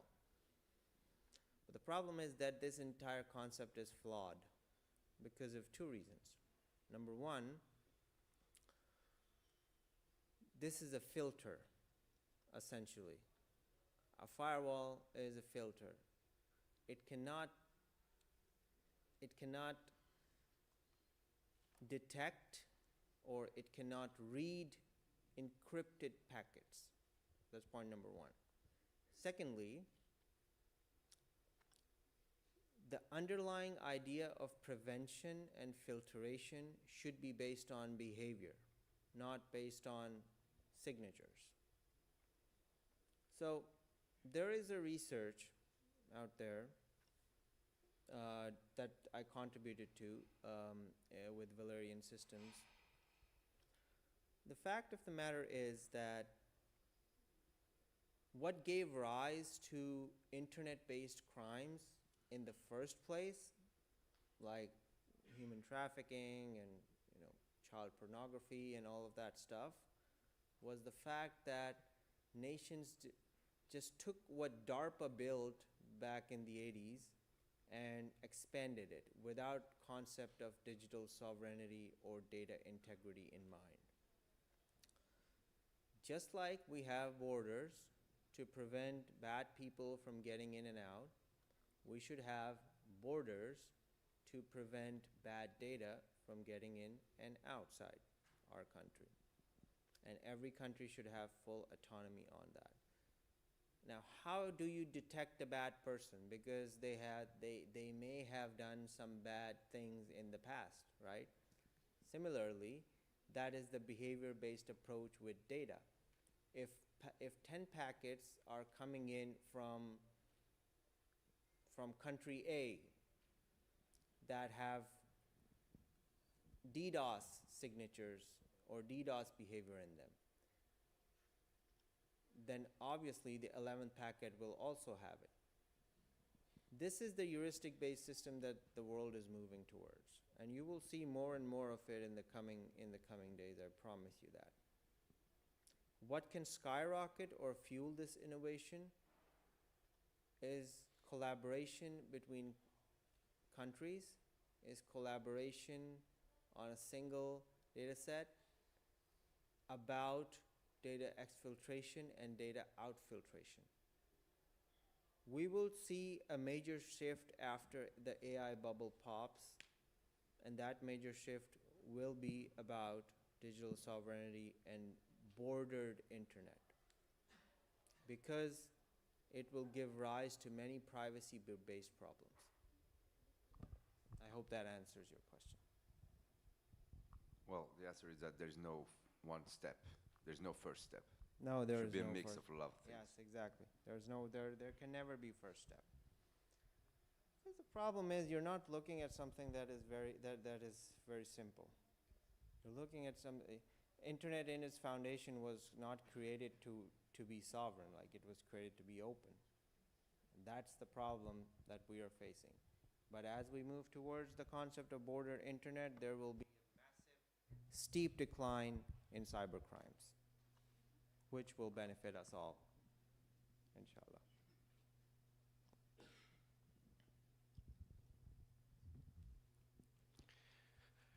As you know, we have a couple of students, and as we mentioned earlier, that you need between 18 and 24 months for R&D. Is that correct? Yeah, so if we go for the entrepreneurship, and you have to provide some key points for our students or anyone who want to go for the cyber entrepreneurship, can you just share your journey and maybe the most important challenges you faced at the first step? My journey, the most important challenge that I faced was finding and building the right team. That's the most important challenge, and I mean, I don't consider myself to be there yet to be able to stand on a stage and share my journey. I like to share my research because that is something I love to do. There are a lot of successful entrepreneurs that you can ask this question from. I'm still in that phase of trying to make it, but I think I'm on the older side of that, because what entrepreneurs normally experience in 10 years, I have in 15. I have been bankrupt 3 times, and I have revived my companies 2 times without a lawsuit. And right now we're just trying to take on one of the most innovated products in the history of technology, that is the audio conference phone. It is a massively non-saturated market with no innovation in it, and the problem is very complex to solve technologically, because you're dealing with sound in free space. Like, with very inefficient, mobile phone microphones. So, I mean, I asked the same question to someone his name is Raghib Hussain. He's the CEO of Altera, and he's one of the only Pakistani founders who have had a $7 billion exit in his previous company. And I asked him the same question, and he told me two things: keep working and keep building. And if ever I understand what this means, I will tell you. Right now, I don't. Anyways, thank you so much for your time, guys. Thank you so much.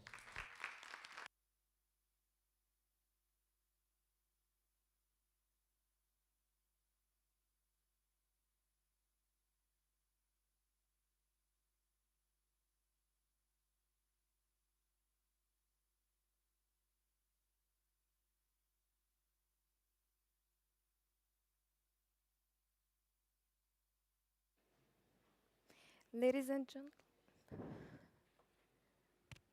test. Ladies and gentlemen, this concludes our 3 workshop rounds. Thank you for your participation and for the great energy this morning. Les sessions sont maintenant terminées. Nous prions nos invités d'honneur et VIP de bien vouloir rejoindre le lieu qui leur est réservé pour la pause déjeuner. Cet après-midi, nous reprendrons avec les sessions sur la gestion de crise, puis sur Cyber 2030, avant la cérémonie de clôture et l'annonce des résultats du hackathon qui a eu lieu mercredi. Bon après-midi à tous et bon appétit. Merci. Merci. À 14h30, s'il vous plaît, on se retrouve ici.